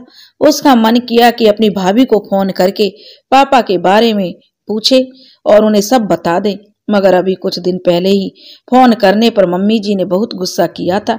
तब से वो खुद फोन नहीं करती थी। भाभी या मम्मी का फोन आता तभी बात करती थी। मगर आज किसी का फोन नहीं आया था। परी सो गई थी। वो दोपहर का खाना बनाकर अपने कमरे में चली आई। उसका मन नहीं किया कि वह एक और भी खाए। ध्यान बस पापा में लगा हुआ था। रात को विशाल का फोन आया तो उसका मन इतना भरा हुआ था कि वो रो पड़ी। उसने पूछा, विशाल, अगर आप इजाजत दें तो मैं पापा के घर फोन कर लूं? तो विशाल ने कहा, इसमें पूछने की क्या बात है, कर लो। उन्होंने पूछा तो नहीं कि क्या इजाजत क्यों मांग रही है, मगर वो जान चुके थे कि मम्मी ने गुस्सा किया होगा। फिर रिया के पापा के घर फोन मिलाया रिया ने। घर की घंटी बजी रही थी, किसी ने फोन नहीं उठाया। रिया परेशान हो गई। भला ये कैसे हो सकता है कि घंटी बजती रही और कोई फोन ना उठाए। उसे डर लगने लगा कि सब ठीक तो है। सारी रात वो डरती रही और भगवान को याद करती रही। सुबह उठी तो फिर फोन मिलाया, पर घंटी बजती रही, किसी ने भी फोन नहीं उठाया। हे भगवान, क्या हो गया? फोन की घंटी बज उठी और वह पागलों की तरह अपने घर में दौड़ी। दौड़ते हुए बरामदे में आई। सब लोग उस समय सोए हुए थे। उसने फोन उठाया। दूसरी ओर उसके भैया थे। भैया, वह रोने लगी। पापा ठीक तो हैं? नहीं, उसके भैया ने कहा। गुड़िया, वो अस्पताल में है। क्यों भैया? रिया ने कहा, कुछ नहीं, मैं तुम्हें लेने आ रहा हूँ। अभी नहीं, थोड़ा दिन निकलने दो भैया। दिन तो निकल ही आया है भैया, आप आ जाइए ना। अच्छा ठीक है, उसके भाई ने कहा, मैं आता हूँ। रिया ने मम्मी जी के कमरे का दरवाजा खटखटाया तो पापा जी ने दरवाजा खोला। उसने बताया तो वो परेशान हो गए और बोले, रुको, मैं विशाल की माँ को उठाता हूँ। तो रिया ने कहा, नहीं पापा, आप उन्हें मत उठाइए, वो तो देर से उठती हैं। तभी बाहर गाड़ी रुकने की आवाज आई। रिया ने दरवाजा खोला, जल्दी से बैग में परी का जरूरी सामान भरा और भैया के साथ गाड़ी में बैठ गई। भैया का चेहरा देखकर उसे अंदाजा हो गया कि पापा ठीक नहीं है। हे भगवान, मैं अपने पापा को सही सलामत देखूं। उसका दिल डूबता जा रहा था। हॉस्पिटल जाकर उसे पता चला कि पापा आईसीयू में हैं। मम्मी को गले लगकर वो रो पड़ी। मम्मी, पापा को क्या हुआ है? कल तुम्हारे घर से होकर आए थे बेटी, घर के अंदर आते ही गिर पड़े।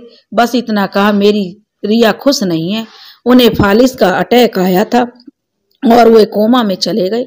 शाम को भैया उसे घर छोड़ गए क्योंकि वह परी के साथ हॉस्पिटल में नहीं रुक सकती थी। घर आकर भी रिया को चैन आने वाला नहीं था। रात भर भगवान से प्रार्थना करती रही, सोचती रही, काश पापा मेरे घर नहीं आए होते तो आज ठीक होते। पता नहीं कौन सी मनहूस घड़ी थी। दूसरे दिन फिर ड्राइवर रिया को लेने आया था तो मम्मी जी ने साफ मना कर दिया, कोई जरूरत नहीं है जाने की। 6 महीने में वो बिस्तर पर पड़े रहेंगे तो क्या तुम रोज उन्हें देखने जाती रहोगी? रिया चाहकर भी कुछ नहीं बोल पाई थी। आज से पहले उसे अपनी बेबसी पर इतना ज्यादा एहसास नहीं हुआ था। कितनी मजबूर हो गई थी वो।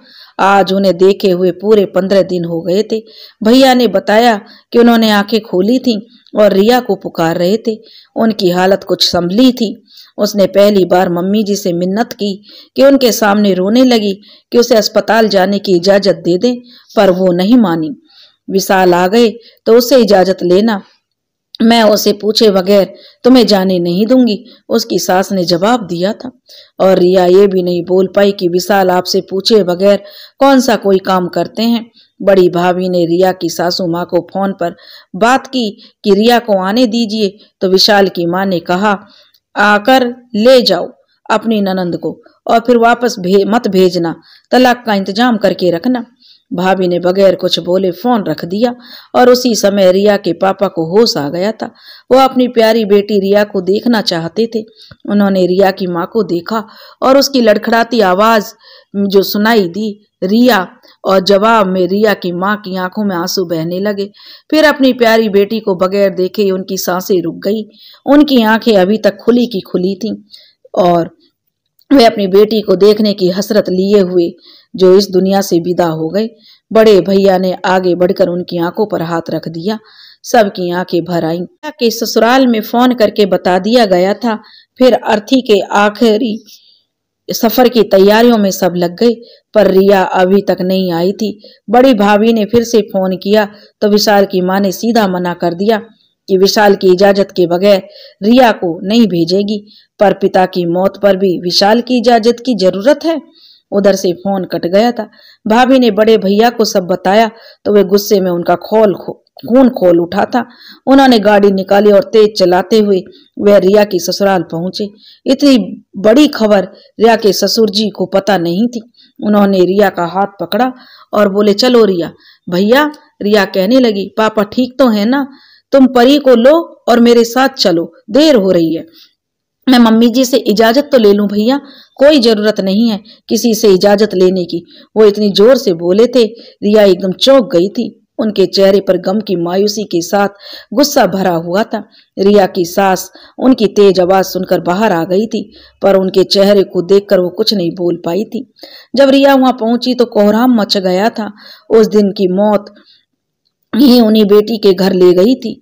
रिया जो उनके दिल का टुकड़ा थी, उसे इस हाल में कैसे देखते, ये तो उनकी बर्दाश्त से बाहर था कि जो बेटी कितनी मन्नतों के बाद पैदा हुई थी और जिसे बेटों से अधिक चाहा था, शादी के बाद उस पर इतनी मुश्किलें आई हुई थी, वो कितनी परेशानियां झेल रही थी। काश वो सारी बातें ना सुनते तो आज उनकी जिंदगी खत्म नहीं होती। रिया अपने पापा को पकड़कर रो रही थी। सबने मुश्किल से उसे हटाया और फिर वो बेहोश होकर गिर पड़ी।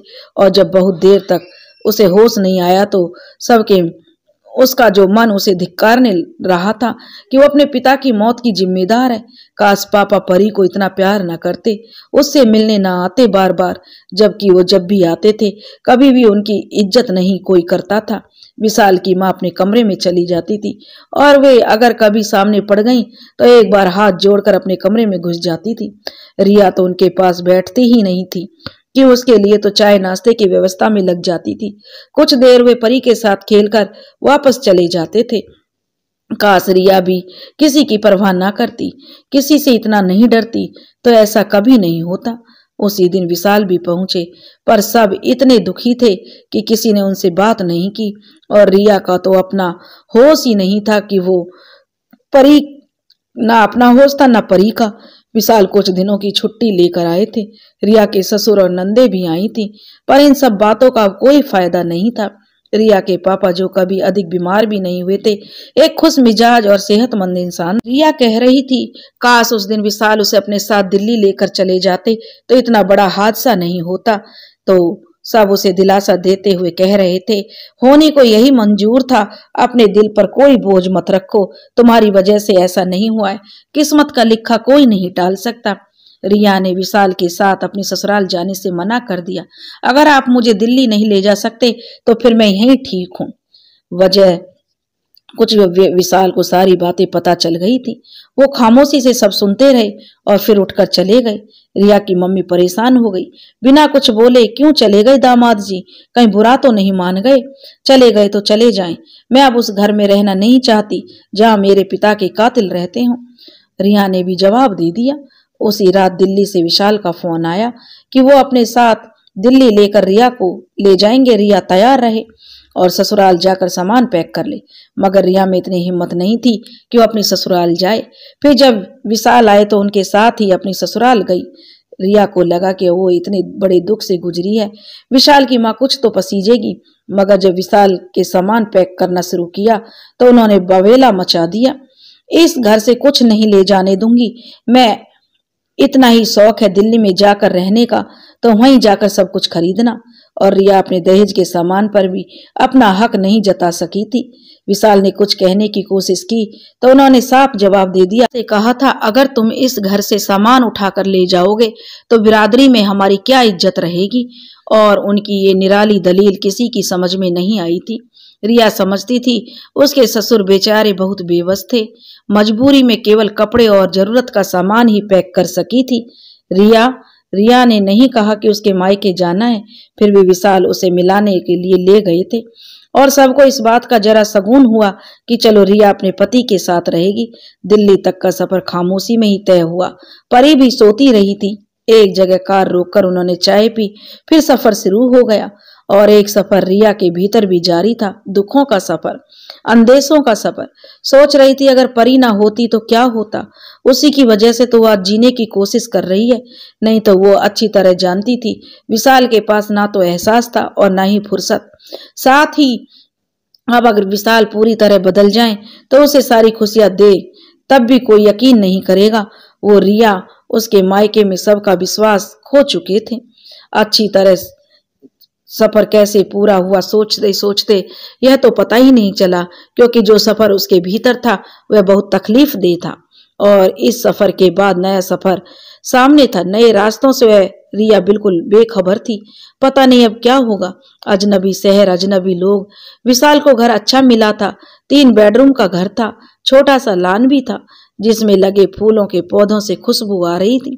क्योंकि काम तो खुद ही करना था, इसलिए रिया ने सबसे पहले किचन देखा। अभी गाड़ी से सारा सामान उतारा भी नहीं था कि विशाल ने अपने घर फोन मिलाया और कहा, मम्मी जी उसे वहीं से समझा रही थी। रिया ने कुछ सुना तो नहीं, पर विशाल के बदले हुए तेवर देखकर वो समझ गई थी कि उन्होंने क्या कहा होगा, क्योंकि विशाल ने एकदम सर्द लहजे में कहा, यहाँ कोई नौकर चाकर नहीं है, सारा काम तुम्हें खुद ही करना होगा। तो ये कौन सी बड़ी बात है, वहां भी तो सारे काम मैं अकेली ही करती थी। रिया ने मुस्कुराते हुए कहा, अच्छा अच्छा, ज्यादा फालतू मत बोलो, परी को सुलाकर खाने के लिए कुछ बना लो। घर में क्या सामान है? हाँ, किचन में रखा है थोड़ी। घर में कोई फर्नीचर नहीं था, इसलिए रिया को जमीन पर बिस्तर लगा लिया और परी को सुलाकर किचन की अलमारियों को चेक किया। उसने आटा गूंदकर रोटियां और सोयाबीन की सब्जी बनाई। विशाल खाना खाकर आराम से सो गए, जबकि सिया को नींद नहीं आ रही थी। पिछली सारी बातें उसकी आंखों के आगे घूम रही थी। उसकी आंखों से आंसू अपने आप गिर रहे थे। पूरा घर खाली खाली लग रहा था। दरवाजे और खिड़कियों पर पर्दे भी नहीं थे। घर कैसा खाली खाली सा लग रहा था, और उससे भी ज्यादा खालीपन रिया के अंदर था। उसने सोचा, इस घर का खालीपन तो एक दिन दूर हो जाएगा। बाजार से सारा सामान आ जाएगा, बेड सोफा पर्दे लग जाएंगे, मगर उसके भीतर का खालीपन कैसे भरेगा। विशाल सुबह ऑफिस चले गए तो उसकी पड़ोसन आ गई। बहुत प्यारी औरत थी, उम्र में रिया से 5-6 साल बड़ी होगी। बहुत अच्छे तरीके से साड़ी बांधी हुई थी। उसके खूबसूरत चेहरे पर एक प्यारी सी मुस्कान थी। वह मिसेज वर्मा थी। आपके साथ वाले घर में ही मैं रहती हूँ, मिसेज वर्मा ने बताया। विशाल भाई से मुलाकात हो चुकी है। मैंने ही उनसे कहा था कि वो जल्दी से आपको ले आए। पिछले दिनों आपके पापा की डेथ हो गई थी, विशाल भाई ने बताया था। बहुत अफसोस हुआ, लेकिन मैं इस तरह की बातें करके आपका दिल दुखाना नहीं चाहती। भगवान आपको सब्र और हिम्मत दे। और तब से ही मैं बोले जा रही हूँ, आप भी तो कुछ बोलिए ना, आपका नाम क्या है? तो रिया बोली, मेरा नाम रिया है। तो वह मिसेस वर्मा कहने लगी, आपकी बेटी तो बड़ी प्यारी है। तो रिया ने कहा, जी, यह सब ये कहने आई थी कि आज आपको बहुत काम होंगे। दोपहर का खाना मैं भिजवा दूंगी, आप मत बनाना। आप क्यों तकलीफ कर रही हैं? रिया ने कहा, घर में सारा सामान है, मैं बना लूंगी। तो मिसेस वर्मा ने कहा, अरे इसमें तकलीफ की क्या बात है, यह तो हमारा फर्ज है। अच्छा, आपका बहुत बहुत धन्यवाद। मिसेस वर्मा कहने लगी, मेरा नाम अनीता है, आप मुझे अनीता दीदी कह सकती हैं। अच्छे पड़ोसी किस्मत से मिलते हैं। अनीता मुस्कुराई, किसी चीज की जरूरत हो तो बताना। अनीता ने दोपहर को बहुत अच्छा खाना भेजा था, और खाना इतना ज्यादा था कि रात के लिए भी हो गया था। रिया को लगा कि विशाल 1-2 दिन में जरूरत का सारा सामान खरीद लेंगे, पर उनका ऐसा कोई मूड नजर नहीं आ रहा था। उसने दबे लफ्जों में कहा, प्लीज पर्दे तो लेते आओ, रात को अजीब सा लगता है। तो रिया ने देखा कि शाम को डबल बेड की एक चादर खिड़कियों पर विशाल तान रहे थे। कुछ दिनों बाद बड़े भैया अपने किसी काम से दिल्ली आए थे। उसकी तरफ भी चले आए थे कि चलो रिया का हाल जान लेते हैं। अब भगवान जाने उन्हें या कोई काम था, या वो मम्मी ने उन्हें भेजा था कि देख कर आए रिया किस हाल में है। और रिया को इस हाल में देखकर उसका दिल बहुत दुखा। कैसे लोगों से जो पाला पड़ा था। विशाल ऑफिस गए थे। रिया भैया को अपने सामने अचानक देखकर बहुत खुश हुई थी कि उनसे लिपट कर रो ही पड़ी। वह खुद भी रो रहे थे और प्यार से उसके सिर पर हाथ फेरते रहे। वो सबके लिए बहुत सारे तोहफे लाए थे। रिया ने जल्दी जल्दी उनके लिए खाना बनाया। रिया के लिए कुछ अच्छा बनाए। घर में वैसा कुछ नहीं था। विशाल सारी तनख्वाह खुद रखते थे। उसने एक दिन विशाल की माँ को कहते सुना था, रिया को पैसे मत देना, वरना उसकी आदत बिगड़ जाएगी, घर का सामान खुद ला कर देना। और विशाल कह रहे थे, मम्मी आप बिल्कुल फिक्र मत कीजिए, मैं उसे एक पैसा भी नहीं देता हूँ, पूरी तनख्वाह अपने पास रखता हूँ। आपको हो तो बताइएगा, मैं आऊंगा तो ले आऊंगा, आपको किसी चीज की जरूरत है तो बताना। और रिया सोच रही थी, पत्नी और बच्ची के लिए उसके पास कुछ नहीं था। बच्ची के दूध के डब्बे पर हमेशा बोलते थे, बहुत खर्च होता है, ताजा दूध लेना चाहिए। पर ताजा दूध और मंगवाना और भी महंगा था और वह उसके लिए भी तैयार नहीं थे। अब परी को सेरेलेक और दलिया वगैरह की भी जरूरत थी, पर विशाल का ख्याल था कि इन सब चीजों की कोई जरूरत नहीं है। दूध, रोटी और दाल भी बच्चे के लिए काफी है और फल लाने का तो सवाल ही नहीं था। भैया थोड़ी देर बाद ही किसी काम से चले गए। इतने में अनीता दीदी आ गई और भैया के आने की बात सुनकर उन्होंने बहुत अच्छा खाना भिजवाया, अच्छी क्रॉकरी में स्वीट डिश के साथ। और रिया की आंखों में उनके लिए प्यार भरे आंसू आ गए। घर में मेज, कुर्सी, क्या दरी तक नहीं थी, इसलिए रिया ने चादर तय करके बिछा दी। पर 2:30 बजने वाले थे और अभी तक भैया नहीं आए थे। खाना भी ठंडा हो जाएगा, रिया परेशान हो उठी। तभी विशाल आए और कहने लगे, वाह, ये दावत का इंतजाम कहाँ से हो गया? तो रिया ने कहा, अनीता दीदी ने भिजवाया है, बड़े भैया आए ही नहीं। सुबह आए थे, फिर जरूरी काम बोलकर चले गए, अभी तक आए नहीं है। और तभी से गाड़ी रुकने की आवाज आई, भैया आ गए थे। विशाल बहुत खुश होकर मिले और रिया खाने के बर्तन समेटते हुए सोच रही थी कि अभी तो अनीता दीदी ने भ्रम रख लिया, पर रात को क्या करेगी। मगर भैया ने खाना खाने के बाद ही कह दिया, रात को खाना बाहर खाएंगे, चलो विशाल मार्केट चलते हैं। चलिए। विशाल तुरंत तैयार हो गया और रिया बर्तन समेट कर सो गई। जब उसकी आंख खुली तो शाम हो गई थी और बाहर सामान से भरा ट्रक खड़ा था। भैया और विशाल वह सारा सामान मजदूरों से उतरवा कर घर के अंदर रखवा रहे थे। देखते ही देखते पूरा घर सेट हो गया। ड्राइंग रूम कीमती सामान से सज गया। Double bed, dressing table, sofa, TV सब आ गया था। किचन में फ्रिज भैया ने अपने हाथों से लगाया था। उन्होंने बताया, पूरे घर के पर्दे कल सिल कर आ जाएंगे और किसी चीज की जरूरत हो तो बताना। गुड़िया और गुड़िया बेहोश होते होते बची। इसका मतलब सब कुछ सामान भैया खरीद कर लाए थे। उसे लगा था कि विशाल खरीद कर लाए हैं और वो ऐसे खुश हो रही थी जैसे सब कुछ खरीद कर विशाल लाए हों।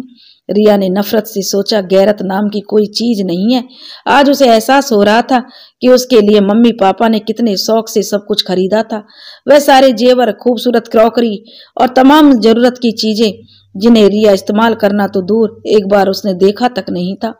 आज उसे एहसास हो रहा था उसके लिए मम्मी पापा ने कितने शौक से सब कुछ खरीदा था, लेकिन जेवर पहले ही दिन उससे लेकर लॉकर में रख दिए थे और उनका नाम भी वो नहीं ले सकती थी। उस रात जब वो लोग खाने के लिए होटल में गए तो रिया बिल्कुल चुपचाप सी थी। हाँ, विशाल बहुत खुश नजर आ रहे थे। वह जानती थी इस सारी खरीदारी की बात वो मम्मी और भाभी को नहीं बताएंगे। उस रात वो कितने दिनों बाद बेड पर सोई थी, पर गद्दे का नरम बिस्तर उसे कांटों की तरह महसूस हो रहा था। काश विशाल अपने बेगैरत ना होते, उसे थोड़ी तो शर्मिंदगी होती। सारा सामान ना सही पर कुछ तो अपने पैसे भी दे देते तो मुझे कितना बुरा नहीं लगता। अब रिया को कम हैसियत में भी जीने की आदत पड़ गई थी, पर भैया ने कोई कसर नहीं छोड़ी थी। घर छोटे बड़े हर सामान से सज गया था और विशाल बहुत खुश थे। भैया चले गए और रिया के पर्स में बड़े बड़े नोट रखकर वो रो दी। कैसे कैसे बेगैरत लोग इस दुनिया में होते हैं। उसका दिल नहीं करता था विशाल की शक्ल देखने का, पर वो कितनी मजबूर थी। और इन्हीं दिनों उसे पता चला कि वो फिर से मां बनने वाली है। रिया ने रात में विशाल को यह बात बताई तो उसने कुछ खास ध्यान नहीं दिया और बताया कि कल मम्मी पापा आ रहे हैं। और यह सुनकर रिया के जिस्म में जैसे जान ही निकल गई। अभी कुछ दिन पहले ही तो उस जहन्नुम से निकल कर आई थी और वो इतनी जल्दी यहाँ आ रही हैं। जब से भैया ने उसे पैसे दिए थे, जो विशाल ने परी के दूध के पैसे देना बंद कर दिया था, सारी रात डर में सी रिया को नींद नहीं आई थी और जब वह सोकर उठी तो दर्द से उसका बदन टूट रहा था। पर हैरान तो वह तब हुई जब उसने देखा अभी विशाल की माँ को गए अभी 1 हफ्ता भी नहीं हुआ था कि विशाल ने अपनी बहनों को फोन पर कहा, तुम लोग भी आ जाओ, अभी तो तुम्हारी छुट्टियां चल रही हैं। और यह सुनकर रिया फिर परेशान हो गई। अभी शायद उसे परेशान करने में कुछ कसर बाकी रह गई थी जो बहनों को बुलाया जा रहा था। विशाल ने अपनी माँ से बात की और बोले कि दोनों को कुछ दिन के लिए भेज दें। विशाल ने अपनी दोनों बहनों को इतने प्यार मनोहर से बुलाया कि उसे सुनकर रिया को बहुत आश्चर्य हुआ। उन्हें इतने प्यार से कभी बोलना आता है? बस मेरे ही नसीब में इनका प्यार नहीं लिखा। रिया की भाभी, जो बड़ी भाभी थी, उसकी बहन की शादी थी। वह आजकल दिल्ली में अपने मायके आई हुई थी और फोन पर उन्होंने रिया और अपने घर आने के लिए कहा था। रिया की मौसी का घर भी दिल्ली में ही था, पर रिया में इतनी हिम्मत नहीं थी कि वह अपनी मौसी के यहाँ मिलने जाती।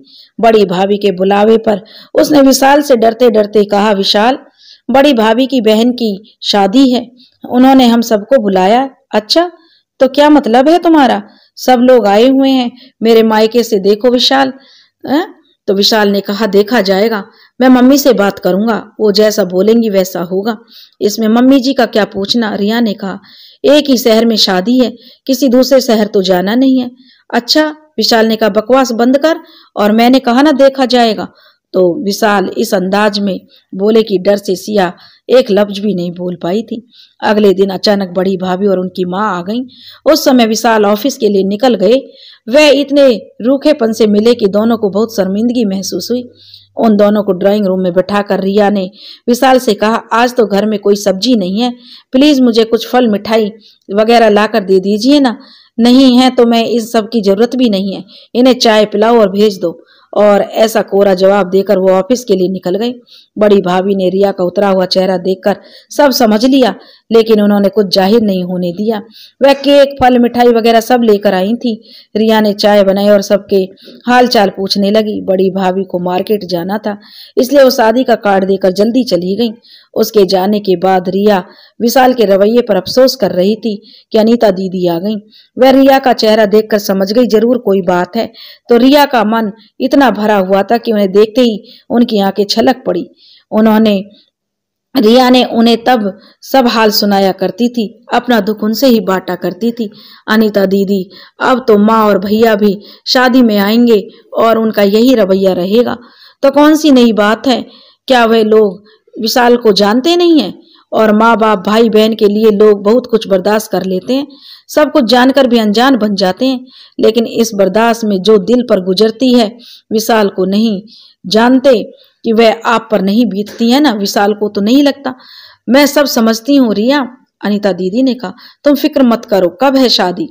तुमने कोई तैयारी की है? तैयारी क्या दीदी, सारी तनख्वाह तो विहान अपने पास रखते हैं, जेवर सासू माँ ने पहले ही अपने पास रख लिए हैं, सारे भारी कपड़े ससुराल में ही रखे हैं, तो फिर शादी में कैसे शामिल होंगी? पता नहीं दीदी, मुझे तो ये भी नहीं पता कि विशाल इजाजत भी देंगे या नहीं। खैर, इजाजत तो दे ही देंगे। अनीता दीदी मुस्कुराई, फिर इधर उधर की बातें करने लगी और शिया का मन बहल गया। अगर वही हुआ, विशाल ने उन्हें शादी में शामिल होने की इजाजत नहीं दी, क्योंकि ऊपर से विशाल की मां ने उन्हें इजाजत नहीं देने के लिए कहा था। उस दिन वह बहुत रोई, सबसे मिलने के लिए वह तड़प रही थी। शादी में जाने के बाद रिया की मम्मी और सब लोग आए तो रिया ने भगवान का शुक्र किया कि विशाल ऑफिस में थे। मम्मी रिया का घर देखकर बहुत खुश हुई। तुम्हारा घर तो बहुत सुंदर है रिया। और भाभी ने रिया के रखरखाव और सलीके की बहुत तारीफ की। आज वे लोग उनके लिए बहुत सारे तोहफे और फल मिठाई लेकर आए थे। रिया ने अनीता दीदी को बुला लिया। सबने खूब बातें की। बहुत दिनों बाद रिया इतने खुश होकर बातें कर रही थी। शाम को विशाल ऑफिस से आए, तब तक सब उनसे मिलने के लिए रुके हुए थे, पर वो सीधे अपने कमरे में चले गए। रिया चाय बनाने के लिए उठने लगी तो भाभी ने मना कर दिया। वो फ्लास्क में चाय भरकर लाई थी। बड़े भैया की बेटी कनक भी आई थी साथ में। रिया को बहुत मन था कि उसे कोई अच्छा सा गिफ्ट दे, पर यह उसकी किस्मत में नहीं था। बड़े भैया विशाल के पास कमरे में चले गए मिलने के लिए और रिया इंतजार करती रही कि वो बाहर निकल कर आएंगे मम्मी और भाभी वगैरह से मिलने के लिए, पर विशाल बाहर नहीं आए। मजबूरन मम्मी ही अंदर मिलने गई और उनके सिर पर हाथ फेर कर आशीर्वाद दिया। जाते वक्त सबने परी को बहुत सारे रुपए भेंट के तौर पर बहुत सारे दिए थे। रिया बहुत शर्मिंदा हो रही थी। उन सब के जाने के बाद उसका दिल इतना भरा हुआ था कि वह जमीन पर बैठकर रोने लगी, पर विशाल बाहर नहीं आए। बहुत देर हो गई तो उसे एहसास हुआ और उसने कमरे में जाकर पूछा, आप खाना खाएंगे? तो विशाल ने कहा, क्यों, भूख हड़ताल करने का मन है? और फिर रिया किचन में गई और खाना गर्म करके ट्रॉली में सजाकर उनके कमरे में ले गई। खाने में बहुत सारी वैरायटी देखकर विशाल हैरान होते हुए कहा, इतना कुछ बनाने की क्या जरूरत थी? मैंने कुछ नहीं मंगाया, सब कुछ भाभी लेकर आई थी। उनका तो मन कर रहा था कि उन्हें बहुत सुनाए, लेकिन भाभी और मम्मी के आने की बात सुनकर सब्जियां तक लाना बंद कर दिया था। और कौन से पैसे उसे देते हैं जो कुछ खरीद कर वह ले आए। विशाल आराम से खाना खा रहे थे। उस दिन जाने क्यों रिया का मन नहीं कर रहा था कि अपने बेडरूम में जाने का। परी तो जल्दी सो गई थी, पर रिया किचन का काम करने के बहाने से रुकी रही और कितनी देर उसने लगाई थी। जब वो बेडरूम में गई तो विशाल सो चुके थे। उफ, कितनी नफरत महसूस हो रही थी रिया को सामने सो रहे उस शख्स से। उसकी शक्ल देखने का भी मन नहीं कर रहा था, मगर कितनी मजबूर थी। उसने दुख से सोचा। अगली सुबह परी ने अपने पिता को बहुत खुश होकर बताया, पापा कल नानी और मामा मामी मुझे ढेर सारे पैसे दिए थे। अच्छा? तो विशाल ने खुश होकर मुस्कुरा कर रिया से पूछा, कितने पैसे दिए, बताओ ना। रिया कहने लगी, मुझे नहीं पता। रिया ने बेरुखी से कहा और उठकर बाहर चली गई, लेकिन विशाल भी उसके पीछे पीछे आ गए। यह कौन सा तरीका है बात करने का? बहुत ही गुस्से में था विशाल। वही तरीका जो आप इस्तेमाल करते हैं। पता नहीं उस दिन रिया को क्या हुआ था, उसने तुरंत जवाब दे दिया और उसके जवाब देने की देर थी कि विशाल आपे से बाहर हो गए। तुम्हारी इतनी हिम्मत, तुम मुझसे जवान लड़ाओ? और बर्दाश्त करने की भी हद होती है। विशाल ने कहा, मैं तुम्हारा मुंह तोड़ दूंगा, ज्यादा बकवास मत करो। आप मुझे हाथ लगाकर तो देखिए, किस बात पर इतना अकड़ रही हो? विशाल ने कहा, आप लोग किस बात पर अकड़ते हैं? उस दिन रिया में बहुत कुछ हो गया तो उसने जो तुरंत जवाब दे दिया, तुम मेरे माँ बाप को कह रही हो? चोर की दाढ़ी में तिनका। और रिया मुस्कुराई। ये मुस्कुराहट उसे बहुत महंगी पड़ी। विशाल ने उसे इतनी जोर का थप्पड़ मारा कि उसकी आंखों के आगे अंधेरा छा गया। वो संभल भी नहीं पाई कि उसका सिर दीवार में जा टकराया। रिया का सिर में चोट लगी और खून बहने लगा, होंठ भी कट गए थे। रिया जोर जोर से रोने लगी। उसे वैसे ही छोड़कर विशाल ऑफिस चले गए। बहुत देर बाद उसे होश आया तो देखा कि परी बहुत रो रही थी। रिया उसे गले लगाकर चुप कराने लगी। फिर परी को चुप कराकर दूध पिलाया और खुद पानी पिया। जब कुछ संभली तो खुद को आईने में देखा। माथे पर गहरा जख्म था, आंखें सूज गई थीं, होठों के पास खून सूखकर काला पड़ गया था। और तभी अनीता दीदी आ गईं। उन्होंने सोचा था कि आज रिया बहुत खुश होगी, कल उसके भाभी भैया और मम्मी जो मिलकर गए हैं, पर उसकी हालत देखकर वह चौंक गई। ये क्या हुआ रिया? कुछ नहीं दीदी, सीढ़ियों से गिर गई थी, थोड़ा चक्कर आ गया इसलिए। तो अनीता ने कहा, झूठ मत बोलो, सच सच बताओ क्या हुआ। और रिया जो रो पड़ी और कहने लगी, क्या बताऊं दीदी, आज तो मेरी ही गलती थी, अपना बंद मुंह नहीं रख पाई और उनके आगे जवान लड़ाने पड़ी। तो अनीता कहने लगी, वाकई गलती है, चुप रहकर तुमने उन लोगों को सिर पर जो चढ़ा रखा है, गलती तो तुम्हारी ही है। उनका मुकाबला कोई नहीं कर सकता दीदी, उनके मुंह लगने का अंजाम यह होता है। और उसने पूरी बात बताई। सारी बात सुनकर अनीता को बहुत दुख हुआ। कितने पैसे मिले हैं परी को? तो अनीता ने रिया से पूछा। तो रिया ने कहा, मैंने नहीं गिने। लाओ, अनीता ने कहा, मुझे दो, तुम्हारी अमानत मैं संभाल कर रखूंगी। अनीता ने किचन में से लाके वो पैसे गिने तो पूरे 11,000 थे और उसने वो अनीता दीदी को दे दिए। अनीता दीदी ने कहा कि आराम करना, वो कोई लाट साहब थोड़ी हैं जो तुम उठ के खाना बनाओगे, कोई भी काम करने की जरूरत नहीं है, भगवान उसे सद्बुद्धि दे। रिया को तेज बुखार था। अनीता दीदी परी को अपने साथ ले गई थी। विशाल ने खुद ही खाना गर्म करके खा लिया, पर रिया की हालत देखकर कुछ भी नहीं पूछा था। अनीता दीदी रात में रिया के लिए सूप बनाकर लाई थी, उसे जगाकर जबरदस्ती पिलाया था। 2 डिस्प्रिन की गोलियां खिलाई और एक नींद की गोली भी खिलाई ताकि रिया को आराम से नींद आ जाए। सुबह रिया की नींद खुली तो विशाल ऑफिस जा चुके थे। हालांकि अनीता दीदी ने कोई भी काम करने से मना किया था, फिर भी उसकी तबीयत कुछ ठीक नहीं थी, इसलिए उसने दोपहर का खाना बनाया और आकर लेट गई। अब उसे बहुत थकान महसूस हो रही थी। थोड़ी देर बाद अनीता दीदी आई तो उससे नाराज हो रही थी कि सिया, जब मैंने मना किया था तो खाना बनाने की क्या जरूरत। अनीता दीदी ने जबरदस्ती रिया को उठाकर खाना खिलाया और दर्द की दवा दिलाकर उसे जो दोबारा सोने के लिए बोल दिया। रिया जैसे ही ठीक हो गई थी, किसी को डॉक्टर के पास जाने की जरूरत नहीं थी। विशाल को तो फुर्सत ही नहीं थी और ना ही जाने की जरूरत थी, क्योंकि विशाल का तो ख्याल थी ये सारे नखरे हैं काम नहीं करने के। रिया की मम्मी ने डिलीवरी के 2 महीने पहले ही रिया को अपने पास बुला लिया था। मायके आकर रिया की हिम्मत कुछ पस्त हो गई थी। हालांकि विशाल ने कहा था कुछ दिन ससुराल में भी जाकर रहे, लेकिन ना तो रिया में इतनी हिम्मत थी और ना ही मम्मी और भैया ने उसे जाने दिया। इस बार भैया भी गुस्से में थे, बोले जो होगा देखा जाएगा। आते ही रिया को बुखार चढ़ गया जो उतर ही नहीं रहा था। इसलिए उसे हॉस्पिटल में भर्ती कराया गया। डॉक्टर ने साफ कह दिया था कि वह बहुत कमजोर है, डिलीवरी के वक्त कुछ भी हो सकता है। मजबूरन उसे खून और ग्लूकोज की बोतल चढ़ानी पड़ी। जैसे जैसे डिलीवरी का वक्त नजदीक आया, उसे रिया को डर से उसकी हालत खराब हो रही थी। कहीं इस बार भी बेटी हुई तो पता नहीं विशाल की माँ रिया और विशाल का तलाक ही ना करवा दे। उस रात रिया को नींद नहीं आ रही थी, किसी पल भी उसे चैन नहीं आ रहा था। सोच रही थी शादी के 3 सालों में उसने क्या पाया, विशाल ऐसे क्यों है। बीच में कभी वो अच्छा व्यवहार करने लगते हैं, फिर उनकी मम्मी से बात होती है और वापस पहले की जैसे व्यवहार करने लगते हैं। ऐसा देखा जाए तो विशाल एक लायक अफसर और शरीफ इंसान थे और उसके मायके और रिया को छोड़कर सबके साथ उनका जो अच्छा व्यवहार था। चौकीदार माली की भी वो गाय बेगाहे मदद कर दिया करते थे। मिलने जुलने वाले लोगों से भी उनका अच्छा व्यवहार था। अपने दोस्तों के साथ भी उनका अच्छा व्यवहार था। यहाँ तक कि वह यह सोचकर बहुत परेशान हो रही थी, उसने सोचा कि उसके मायके वाले माली और चौकीदार से भी गए गुजरे थे।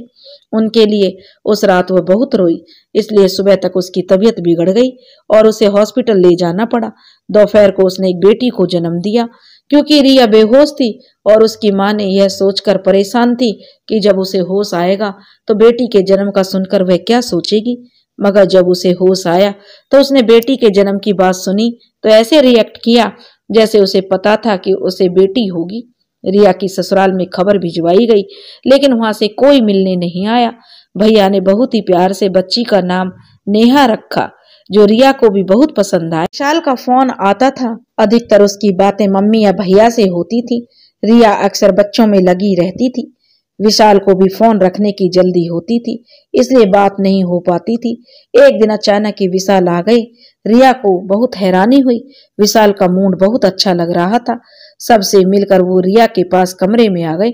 उन्होंने नेहा को देखा और रिया को देखते हुए कहा, क्या हाल है। रिया ने कहा, जी मैं ठीक हूँ। वाकई रिया सेहतमंद और सुंदर लग रही थी।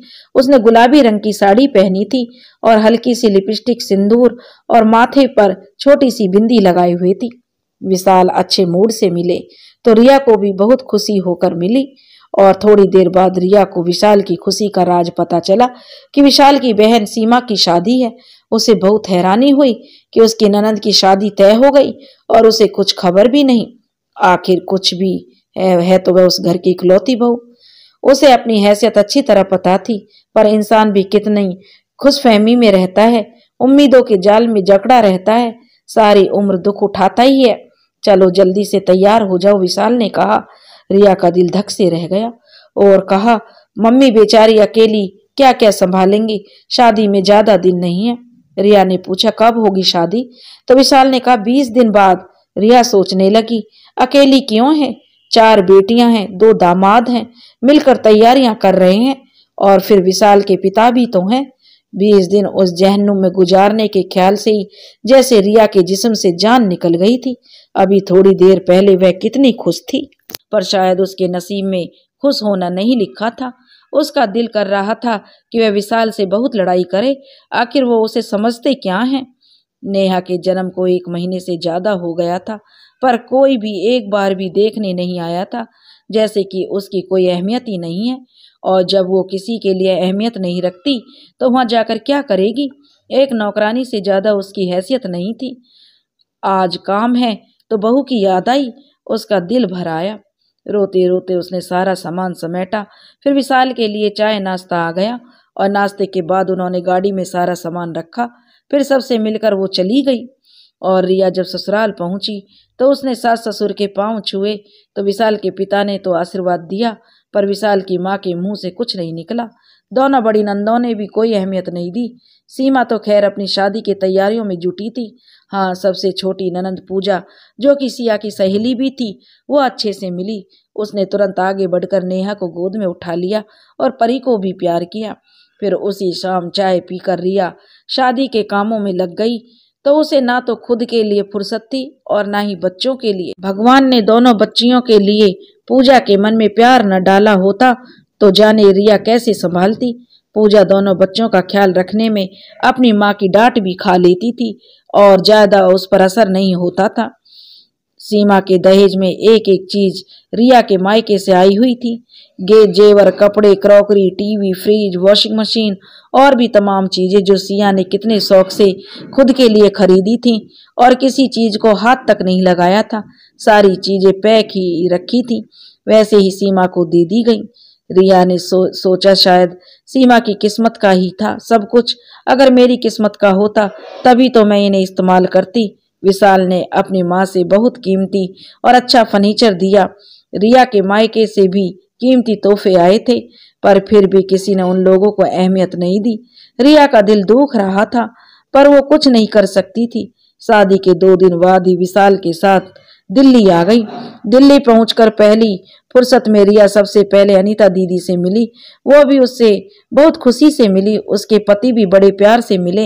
अनीता दीदी ने दोनों बच्चों को गले लगा लिया और विशाल से बोली, विशाल भाई, आप हमें अपने आने की खबर दे देते तो मैं अच्छा सा खाना बनाकर तैयार रखती। इसकी क्या जरूरत है भाभी, जो बनाया वही खा लेंगे। विशाल अनीता से हमेशा अच्छे से व्यवहार करते थे। उस रात बहुत मजा आया।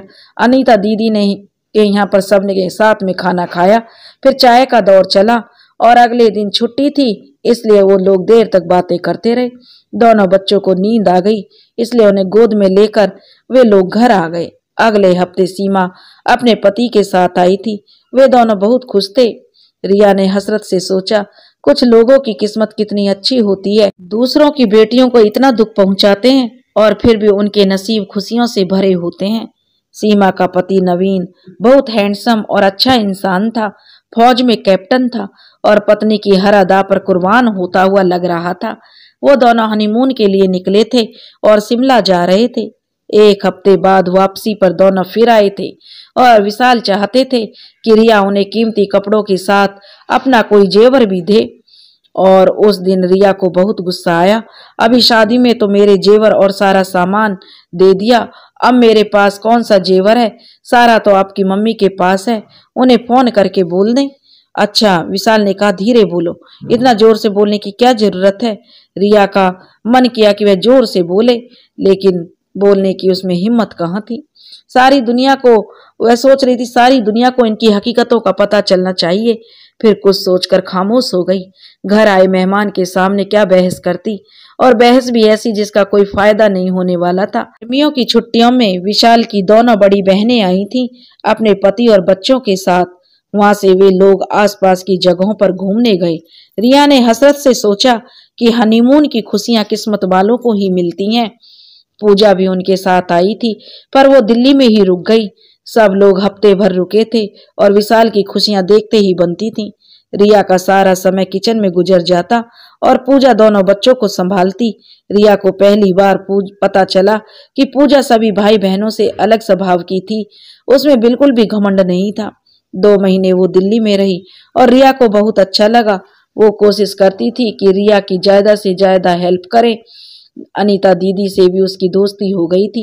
एक दिन तो उनकी बात सुनकर रिया हैरान रह गई। रिया भाभी, पूजा ने कहा, एक बात कहूँ। हाँ हाँ बोलो, रिया ने कहा। मुझे बहुत अफसोस होता है, पूजा कहने लगी। मम्मी आपके साथ अच्छी तरह से व्यवहार नहीं करती, उन्होंने आपको बहुत दुख दिए हैं। मुझे शर्म आती है, कैसे आपके दहेज का सारा सामान सीमा दीदी की शादी में दे दिया। अगर उनकी जगह, आपकी जगह कोई और होती तो साफ मना कर देती। तब रिया ने कहा, नहीं नहीं पूजा, मेरी और आपकी चीजों में कोई अलग थोड़े हैं। तो पूजा ने कहा, नहीं भाभी, मुझे बहुत अफसोस है, मम्मी ने आपको इतना परेशान किया है, भगवान भी उन्हें माफ नहीं करेंगे। और भाई भी इतने कमजोर शख्सियत के इंसान हैं, मम्मी की बातों को इनकार नहीं कर पाते, सही गलत का फैसला नहीं कर पाते। इतने दिन उन्होंने भाई से कहा था कि पत्नी के हाथ में पैसा मत देना, पत्नी को कभी सिर मत चढ़ाना, ससुराल वालों को लिफ्ट मत देना, और आप देख ही रही हैं वो उनकी बातें कितना मानते हैं। उन्हें भगवान का भी डर नहीं है। खुद की 4 बेटियां हैं, अगर किसी बेटी के साथ ऐसा हो जाए तो भगवान ना करे। पूजा, तुम ये कैसी बातें करती हो, रिया ने कहा। कसम से भाभी, पूजा कहने लगी, मुझे भाई पर भी बहुत गुस्सा आता है। माँ तो अनपढ़ है, पर भाई तो इतने पढ़े लिखे, क्या फायदा इतनी शिक्षा का अगर इंसान में इंसानियत ही ना हो। आज इतने सालों बाद रिया को ऐसा लगा जैसे उसके जख्मों पर मरहम लगा हो। कोई तो है जिसे यह एहसास है कि उसके साथ गलत हुआ है। पूजा के आने से घर का माहौल और भी अच्छा हो गया था। वह लोग कभी कभी शाम को घूमने भी जाते। एक दिन विशाल ने शॉपिंग पर जाने के लिए गाड़ी भेजी तो वे लोग भाभी के मायके भी गए, जहाँ बड़ी भाभी आई हुई थी। रिया को बहुत डर रही थी, पर पूजा ने समझाया कि आप इतनी परवाह ना करें। आखिर किस बात पर उन्हें अकड़ है? गाड़ी आपकी है, आप उसे इस्तेमाल भी नहीं कर सकती। रिया और पूजा को घर आते आते शाम हो गई।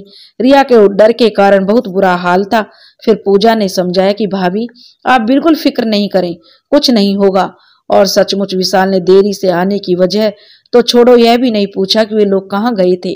और जिस दिन पूजा गई, रिया बहुत उदास हो गई थी। उसकी वजह से घर में कितनी रौनक थी। विशाल भी अच्छा व्यवहार करने लगे थे। समय गुजरा और अब परी स्कूल जाने लगी थी। नेहा को भी प्ले स्कूल में एडमिशन दिला दिया था। रिया को जरा शगुन मिलता तो विशाल की माँ ने एक नई रट लगा दी कि मुझे तो एक पोता चाहिए। रिया को अब और बच्चों की ख्वाहिश नहीं थी, मगर विशाल के लिए तो माँ की बात पत्थर की लकीर की तरह थी। वो उनकी बात कैसे मना कर सकते थे? वो दिल्ली में नहीं थी, पर फिर भी उनके आदेश का खौफ रिया पर डंडे की तरह बरसता रहता था। और ना चाहते हुए भी वो माँ बनने वाली थी। उन्हीं दिनों पूजा की शादी पक्की हो गई। रिया का दिल चाहता था कि वह कहे कि लड़के का उसके परिवार का अच्छी तरह पता करे। पूजा बहुत प्यारी लड़की है, मगर ना तो उससे किसी ने पूछा और ना ही बताया। वो तो बस ईश्वर से प्रार्थना ही कर सकती थी। 2 माह के अंदर रिश्ता तय हुआ और शादी की तारीख भी तय हो गई। रिया को बहुत उल्टियां हो रही थी और चक्कर भी आ रहे थे। वह बहुत कमजोर हो गई थी, मगर पूजा की शादी में जाना जरूरी था। बल्कि रिया खुद महीने भर पहले जाना चाहती थी। जिंदगी में पहली बार विशाल ने कहा, 1 महीने पहले जाने वाली हालत तो नहीं है तुम्हारी? उन्होंने इस तरह मुस्कुराते हुए कहा कि रिया हैरान रह गई। उनके प्यार भरे लहजे को सुनकर उनकी आंखें भर आई। पर विशाल वहां कौन काम करेगा? रिया ने कहा। और भी बहुत लोग हैं, विशाल ने कहा। काम हो जाएगा, तुम्हें आराम की जरूरत है। रिया को लगा कि वो खुशी से बेहोश हो जाएगी। सुबह उसने अनीता दीदी को ये बात बताई कि उन्हें मेरी फिक्र थी। तो अनीता दीदी भी बहुत खुश हुई और कहने लगी कि सब दिन एक से नहीं रहते, सबके दिन बदलते हैं और तुम्हारी नेकी और तुम्हारी प्रार्थनाओं को कभी भगवान कभी ना कभी तो सुनेंगे ही। और शादी से 2-3 दिन पहले जब वो लोग लखनऊ पहुंचे तो घर में शादी का हंगामा जोरों पर था। रिया और पूजा बड़े प्यार से मिली। आप मुझे बहुत कमजोर लग रही हैं भाभी, पूजा ने पूछा। सच सच बताइए, आप खुश तो हैं ना? भैया के व्यवहार में कुछ बदलाव हुआ कि नहीं? रिया ने कहा, हाँ पूजा, वे बहुत बदल गए हैं और ये सब तुम्हारी वजह से संभव हुआ है। ईश्वर तुम्हें बहुत खुशियां दे। अच्छा, पूजा ने खुशी से कहा। जब भी उनका फोन आता था तो मैं उनसे यही कहती थी कि भाभी का बहुत ख्याल रखे। बहुत बहुत शुक्रिया, और वाकई में अब मेरा बहुत ख्याल रखते हैं तुम्हारे भैया। रिया पूजा के लिए बहुत खूबसूरत गले का हार लाई थी। बारात वाले दिन रिया ने पूजा की सास और नंदों को देखा तो जाने क्यों उसे ऐसे लगा कि विशाल की माँ और बहनों की झलक उनमें दिखाई दे रही थी। बहुत ही घमंडी और सख्त स्वभाव की लग रही थी। जिस समय उन्हें दहेज के सामान को समेटा था और एक एक सामान को देखा था, रिया का दिल बैठ सा गया। हे भगवान, पूजा का नसीब अच्छा रखना। कुछ बात तो जरूर थी। विशाल की माँ के चेहरे पर फिक्र के बादल छाए थे। उनके चेहरे से घमंड और गरूर गायब थे। विशाल के पापा जी भी बहुत परेशान लग रहे थे। रिसेप्शन के दिन भी किसी के चेहरे पर खुशी नहीं दिख रही थी। पूजा भी चुप चुप सी थी, जाने किस सोच में डूबी लग रही थी। चेहरे पर फिक्र के बादल छाए थे। उनके चेहरे से घमंड और गरूर गायब थे। विशाल के पापा जी तो इतने परेशान लग रहे थे कि जन कितने दिनों के बीमार हों। चेहरा पीला लग रहा था। यह चेहरा एक रात की ब्याही दुल्हन की तरह तो बिल्कुल भी पूजा का नहीं था, जो अपने पति के प्यार और हमराई में गुजार कर आई हो। जाने क्यों रिया को अपनी सुहागरात याद आ गई। वह कांप गई और अंदर जैसे कोई कह रहा था, जैसी करनी वैसी भरनी। नहीं नहीं, फिर रिया ने मन में कहा, पूजा बेकसूर है, उसे हरगिज यह सब नहीं झेलना पड़े। रिया सोच रही थी और ईश्वर से प्रार्थना कर रही थी। और अगले दिन जब रिया और विशाल जाने की तैयारी कर रहे थे तो विशाल की माँ पर जैसे जुनून सवार हो गया। विशाल, इसे कह दो, अगर इस बार बेटी हुई तो तुम इसे तलाक दे दोगे। मैं तुम्हारी दूसरी शादी करवा के रहूंगी। इसे सारी उम्र इसके मायके में बैठना होगा। विशाल ने कहा। माँ को शायद माँ की बात अच्छी नहीं लगी थी विशाल को, इसलिए उसने कहा, मम्मी ईश्वर के आगे किसी की चलती नहीं है, बच्चे तो भगवान की देन है, मैं अपनी मर्जी चलाकर दिखाऊंगी, तुम्हारी दूसरी शादी करूंगी। विशाल की माँ ने बहुत ही गुस्से में कहा और रिया उनकी बातें सुनकर कांप गई और उसे पहले कि वह बेहोश होकर गिर जाती सोफे पर बैठ गई। आंखों के आगे अंधेरा छा गया। रिया के कुछ सुनाई उसे नहीं दे रहा था। विशाल ने किसी से ग्लूकोज घोलकर मंगवाया और उसे जल्दी से पिलाया। तभी पूजा और उसके पति आ गए और पूजा रिया की हालत देखकर परेशान हो गई। कुछ देर तक वो समझ ही नहीं पाई कि हुआ क्या है। विशाल ने भी पूजा के पति को जल्दी से ड्राइंग रूम में बिठाया। घर की कामवाली से पूजा ने पूछा तो उसने सारी बातें बताई। सब कुछ सुनकर वह परेशान हो गई। आखिर मम्मी भाभी के साथ ऐसा व्यवहार क्यों करती है? उनका क्या कसूर है और क्या ऐसी बातें इंसान के हाथ में है? रिया ने जल्दी से खुद को संभाला और पूजा को ड्राइंग रूम में ले जाकर बैठने के लिए कहा और खुद किचन में चली गई। रिया ने जल्दी से चाय बनाई और ट्रॉली में नाश्ते के साथ सजाकर ड्राइंग रूम में ले गई। परी और नेहा भी बुआ को देखकर बहुत खुश थी।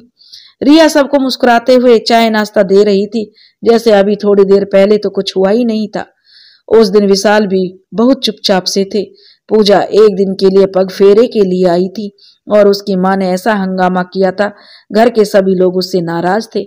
मगर विशाल की माँ को किसी की परवाह नहीं थी, वो तो सबको अपने तलवों के नीचे रखती थी। उन्हें घर में आए हुए बेटी और दामाद की भी परवाह नहीं थी। खैर सब कुछ छोड़कर वे लोग दिल्ली चले गए।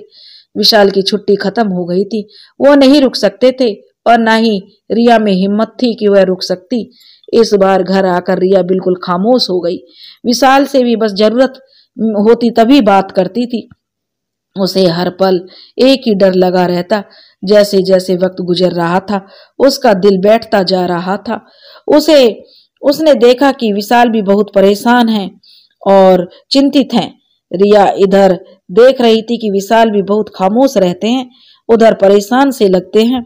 उसने सोचा भला वो क्यों परेशान है, उन्हें तो खुश होना चाहिए, उन्हें नई दुल्हन मिल जाएगी। बहुत दिनों से वह उनसे बात करना चाहती थी पर हिम्मत नहीं कर पा रही थी। मगर एक रात वो सारे काम समेटकर अपने कमरे में आई और देखा विशाल गहरी सोच में डूबे हुए हैं। उन्होंने रिया के आने का भी पता नहीं चला था। कुछ दिनों से परी और नेहा अलग कमरे में सोती थी और वो क्योंकि अब बड़ी हो चुकी थी और बहुत देर की सो चुकी थी। रिया ने नाइट सूट पहना और बिस्तर पर आ गई और विशाल से कहने लगी, विशाल। विशाल ने धीरे से आवाज दी, कुछ परेशान लग रहे हो? कुछ परेशानी है क्या? नहीं, अच्छा हूं। वह चौंकी, फिर हिम्मत करके बोली, मैं आपकी परेशानी की वजह समझती हूँ। विशाल ने उन्हें चौंक कर देखा। क्या समझती हो? एक बात पूछूं विशाल? वह कहने लगा, हाँ कहो। आप वादा कीजिए आप मानेंगे। ऐसी क्या बात है, पहले बोलो तो सही। विशाल, आप मुझे तलाक दे दीजिए। जो रिया ने कहा। क्या? विशाल हैरान होकर उठकर बैठ गए। ये ख्याल तुम्हारे दिमाग में आया कैसे? रिया ने कहा, मैं जानती हूँ विशाल, मुझे बेटा नहीं होगा। मैं आजकल कितनी परेशान हूँ आप नहीं समझ सकते। शायद इसी को सोचकर आप भी परेशान रहते हैं। अगर तीसरी बार भी बेटी हुई तो? विशाल जो मुस्कुराए और कहने लगे, पगली, ईश्वर के काम में कौन दखल दे सकता है? अगर तीसरी बेटी को आना होगा तो वह भी आ जाएगी। रिया ने विशाल को हैरानी से देखा और कहा, फिर आप हर समय क्या सोचते रहते हैं? विशाल ने कहा, मैं जो सोचता हूँ वो बाद में बताऊंगा, मगर तुम बताओ, तुमने इतनी बड़ी बात सोची भी कैसे? विशाल की निगाहों में दुख झलक रहा था। रिया ने उनकी ओर देखा और पूछा तो वह फूट फूट कर रो पड़ी। विशाल, मैं थक गई हूँ, मैं बिल्कुल हार चुकी हूँ, अब मुझसे अब बर्दाश्त करने की बिल्कुल शक्ति नहीं है। और विशाल भी उसको अपनी बाहों में समेट कर कहा, बेकार की बातें मत करो, तुम मेरी पत्नी हो, मेरी बच्चों की माँ हो, मुझे अपनी जान से भी बढ़कर प्यारी हो। क्या? रोना भूलकर उसे बड़ी हैरानी हुई रिया को। वह विशाल को देखकर कहने लगी, क्या? विशाल ने की बातों पर उसको यकीन ही नहीं हो रहा था। विशाल ने देखा वह रोती हुई मासूम हैरान से चेहरे के साथ बहुत प्यारी लग रही थी। उसने झुककर उसकी आंखों से बहते हुए आंसुओं को पोंछा और कहा, रिया, मैं सच सच कहूं तो बहुत दिनों से मैं अपनी जमीर की अदालत में खुद को गुनहगार पा रहा हूं। तुम्हारे साथ मम्मी जी ने जो किया, फिर मैंने भी तो तुम्हें तकलीफें दी हैं, उनकी तो खैर कोई भरपाई नहीं हो सकती, मगर तुम्हारे सब्र और बर्दाश्त ने मेरा दिल जीत लिया है। तुम्हारे मायके वाले सभी बेहद अच्छे हैं। मैं जानता हूं मैं तुम्हारे काबिल नहीं हूं, फिर भी तुम्हारी 2 बेटियों का पिता हूं। इसी नाते तुम मुझे माफ कर देना। विशाल, रिया ने कहा, ये आप क्या कह रहे हैं? और उसके मुंह पर अपनी हथेली रख दी। यह आप क्या कह रहे हो? मैं तो हमेशा से आपकी थी और आप ही के साथ रहना चाहती हूँ। उसके बाद विशाल ने उसे कुछ बोलने का मौका नहीं दिया और सारी रात वे अपनी गलतियां मानते रहे। उस रात उन दोनों के जो प्यार की रात थी। जिंदगी इस तरह बदल जाएगी रिया ने तो यह सोचा भी नहीं था। रिया ने सबसे पहले यह खुशखबरी बड़ी भाभी को सुनाई कि वो मम्मी को यह सब बता दे। अब रिया हर तरह से खुश थी और ये कि विशाल पूरी तरह से बदल गए थे। विशाल इसलिए बदल गए क्योंकि उन्होंने जो कुछ भी इसके रिया के साथ किया था बिल्कुल वैसा ही पूजा के साथ हो रहा था, बल्कि वे लोग तो कुछ और भी ज्यादा बढ़कर कर रहे थे। उन्होंने दहेज में कार मांगी और वे लोग नहीं दे सके तो उस दिन से पूजा अपने मायके में बैठी हुई थी। जब तुम्हारे माँ बाप गाड़ी खरीद कर देंगे तभी आ जाना, पूजा की सास ने भी यही कह दिया था। उसे बड़ा दुख हुआ। विशाल ने उसे इस काबिल भी नहीं समझा कि उससे कुछ कहते। फिर उसने सोचा कि किस मुंह से कहते। अब उन्होंने यही सब रिया के साथ किया था। कुदरत की लाठी आवाज नहीं करती और उन्होंने रिया को कितनी तकलीफ दी थी और किस सब से उसने जो यह सब बर्दाश्त किया था, पर यह सब अपनी जगह था। वह बिल्कुल खुश नहीं थी। पूजा के लिए उसे बहुत बुरा लग रहा था। वह जो पूरे परिवार में सबसे अच्छी लड़की थी, उसी के साथ उसी बेगुनाह को यह सजा मिल रही थी। साथ में बुरे कर्मों की सजा उस मासूम को क्यों मिले? शायद उसकी माँ की आंख खोलने के लिए यही रिया सोच रही थी। उस रात उसने विशाल को टटोलने के लिए कहा, विशाल, पूजा अपने पति के साथ आई कि नहीं? उसका हनीमून ट्रिप या आने का प्रोग्राम नहीं बना? हनीमून? तुम हनीमून की बात कर रही हो रिया? यहाँ उनके तलाक की बात हो रही है। इतनी बड़ी बात हो गई विशाल, आपने मुझे कुछ बताया नहीं। क्या बताता रिया तुम्हें? तुम सिवा परेशान होने के क्या कर सकती थी? मगर वजह क्या है? रिया ने सब कुछ जानते हुए भी पूछा, क्योंकि वो तो विशाल के मुंह से सुनना चाहती थी। सारी सच्चाई तो उसकी बड़ी भाभी ने उसे बता दी थी। वजह वही है, विशाल ने हिचकिचाते हुए कहा। बताइए ना, रिया ने कहा, क्या वजह है? उसके साथ भी वही हुआ है, वो सुनना चाहती थी। तो पूजा ने के साथ क्या हुआ है? फिर उसने विशाल से पूछा। विशाल कहने लगा, बस यार यूं समझ लो जो कुछ हमने तुम्हारे साथ किया वही सब पूजा के साथ हो रहा है। यार, पापा ने उन्हें गाड़ी देने का वादा किया था। पापा ने अपनी गाड़ी बेचकर कुछ रकम मिलाकर उन्हें कार देने का वादा किया था, पर वो लोग बड़ी गाड़ी चाहते हैं। आजकल तो बड़ी गाड़ियां बड़ी महंगी हो गई हैं। विशाल, रिया कहने लगी, हमारी गाड़ी कितने में बिक जाएगी? क्यों? विशाल ने कहा, इसे बेचकर आप पूजा को गाड़ी खरीद कर दे दीजिए। नहीं रिया, आप इतना भी जलील मत करो, समझो मुझे। नहीं विशाल, रिया कहने लगी, अगर पूजा की जिंदगी की खुशियों की कीमत हमारी गाड़ी है तो इसमें कोई हर्ज नहीं। आप कोशिश कीजिए, हम बाद में कोई छोटी गाड़ी खरीद लेंगे। भगवान जानते हैं, रिया, गाड़ी की डिमांड मेरी तरफ से तो बिल्कुल नहीं थी। वो तो मम्मी को जुनून सवार था। मैं तो अपने दिल में बहुत शर्मिंदा हुआ था। रिया, मैं तुमसे बहुत प्यार करता भी हूँ, लेकिन मम्मी के आगे मैं कुछ बोल नहीं पाता था और रिया को किसी सफाई की जरूरत नहीं थी। वो तो अच्छी तरह जानती थी उन्होंने अपनी मम्मी का कितना साथ दिया। इस वक्त वह कोई भी कुछ भी सोचना नहीं चाहती थी। विशाल ने गाड़ी बहुत अच्छी कंडीशन में रखी थी, इसलिए अच्छे दाम पर वह बिक गई। फिर विशाल के पापा के कार को बेचकर मिली रकम को मिलाकर अच्छी गाड़ी खरीदी गई। उन दोनों ने रिया के सफर करने से उन दिनों डॉक्टर ने मना किया था, फिर भी वे लोग लखनऊ जाने के लिए तैयार हो गए। उसे बहुत खुशी महसूस हो रही थी।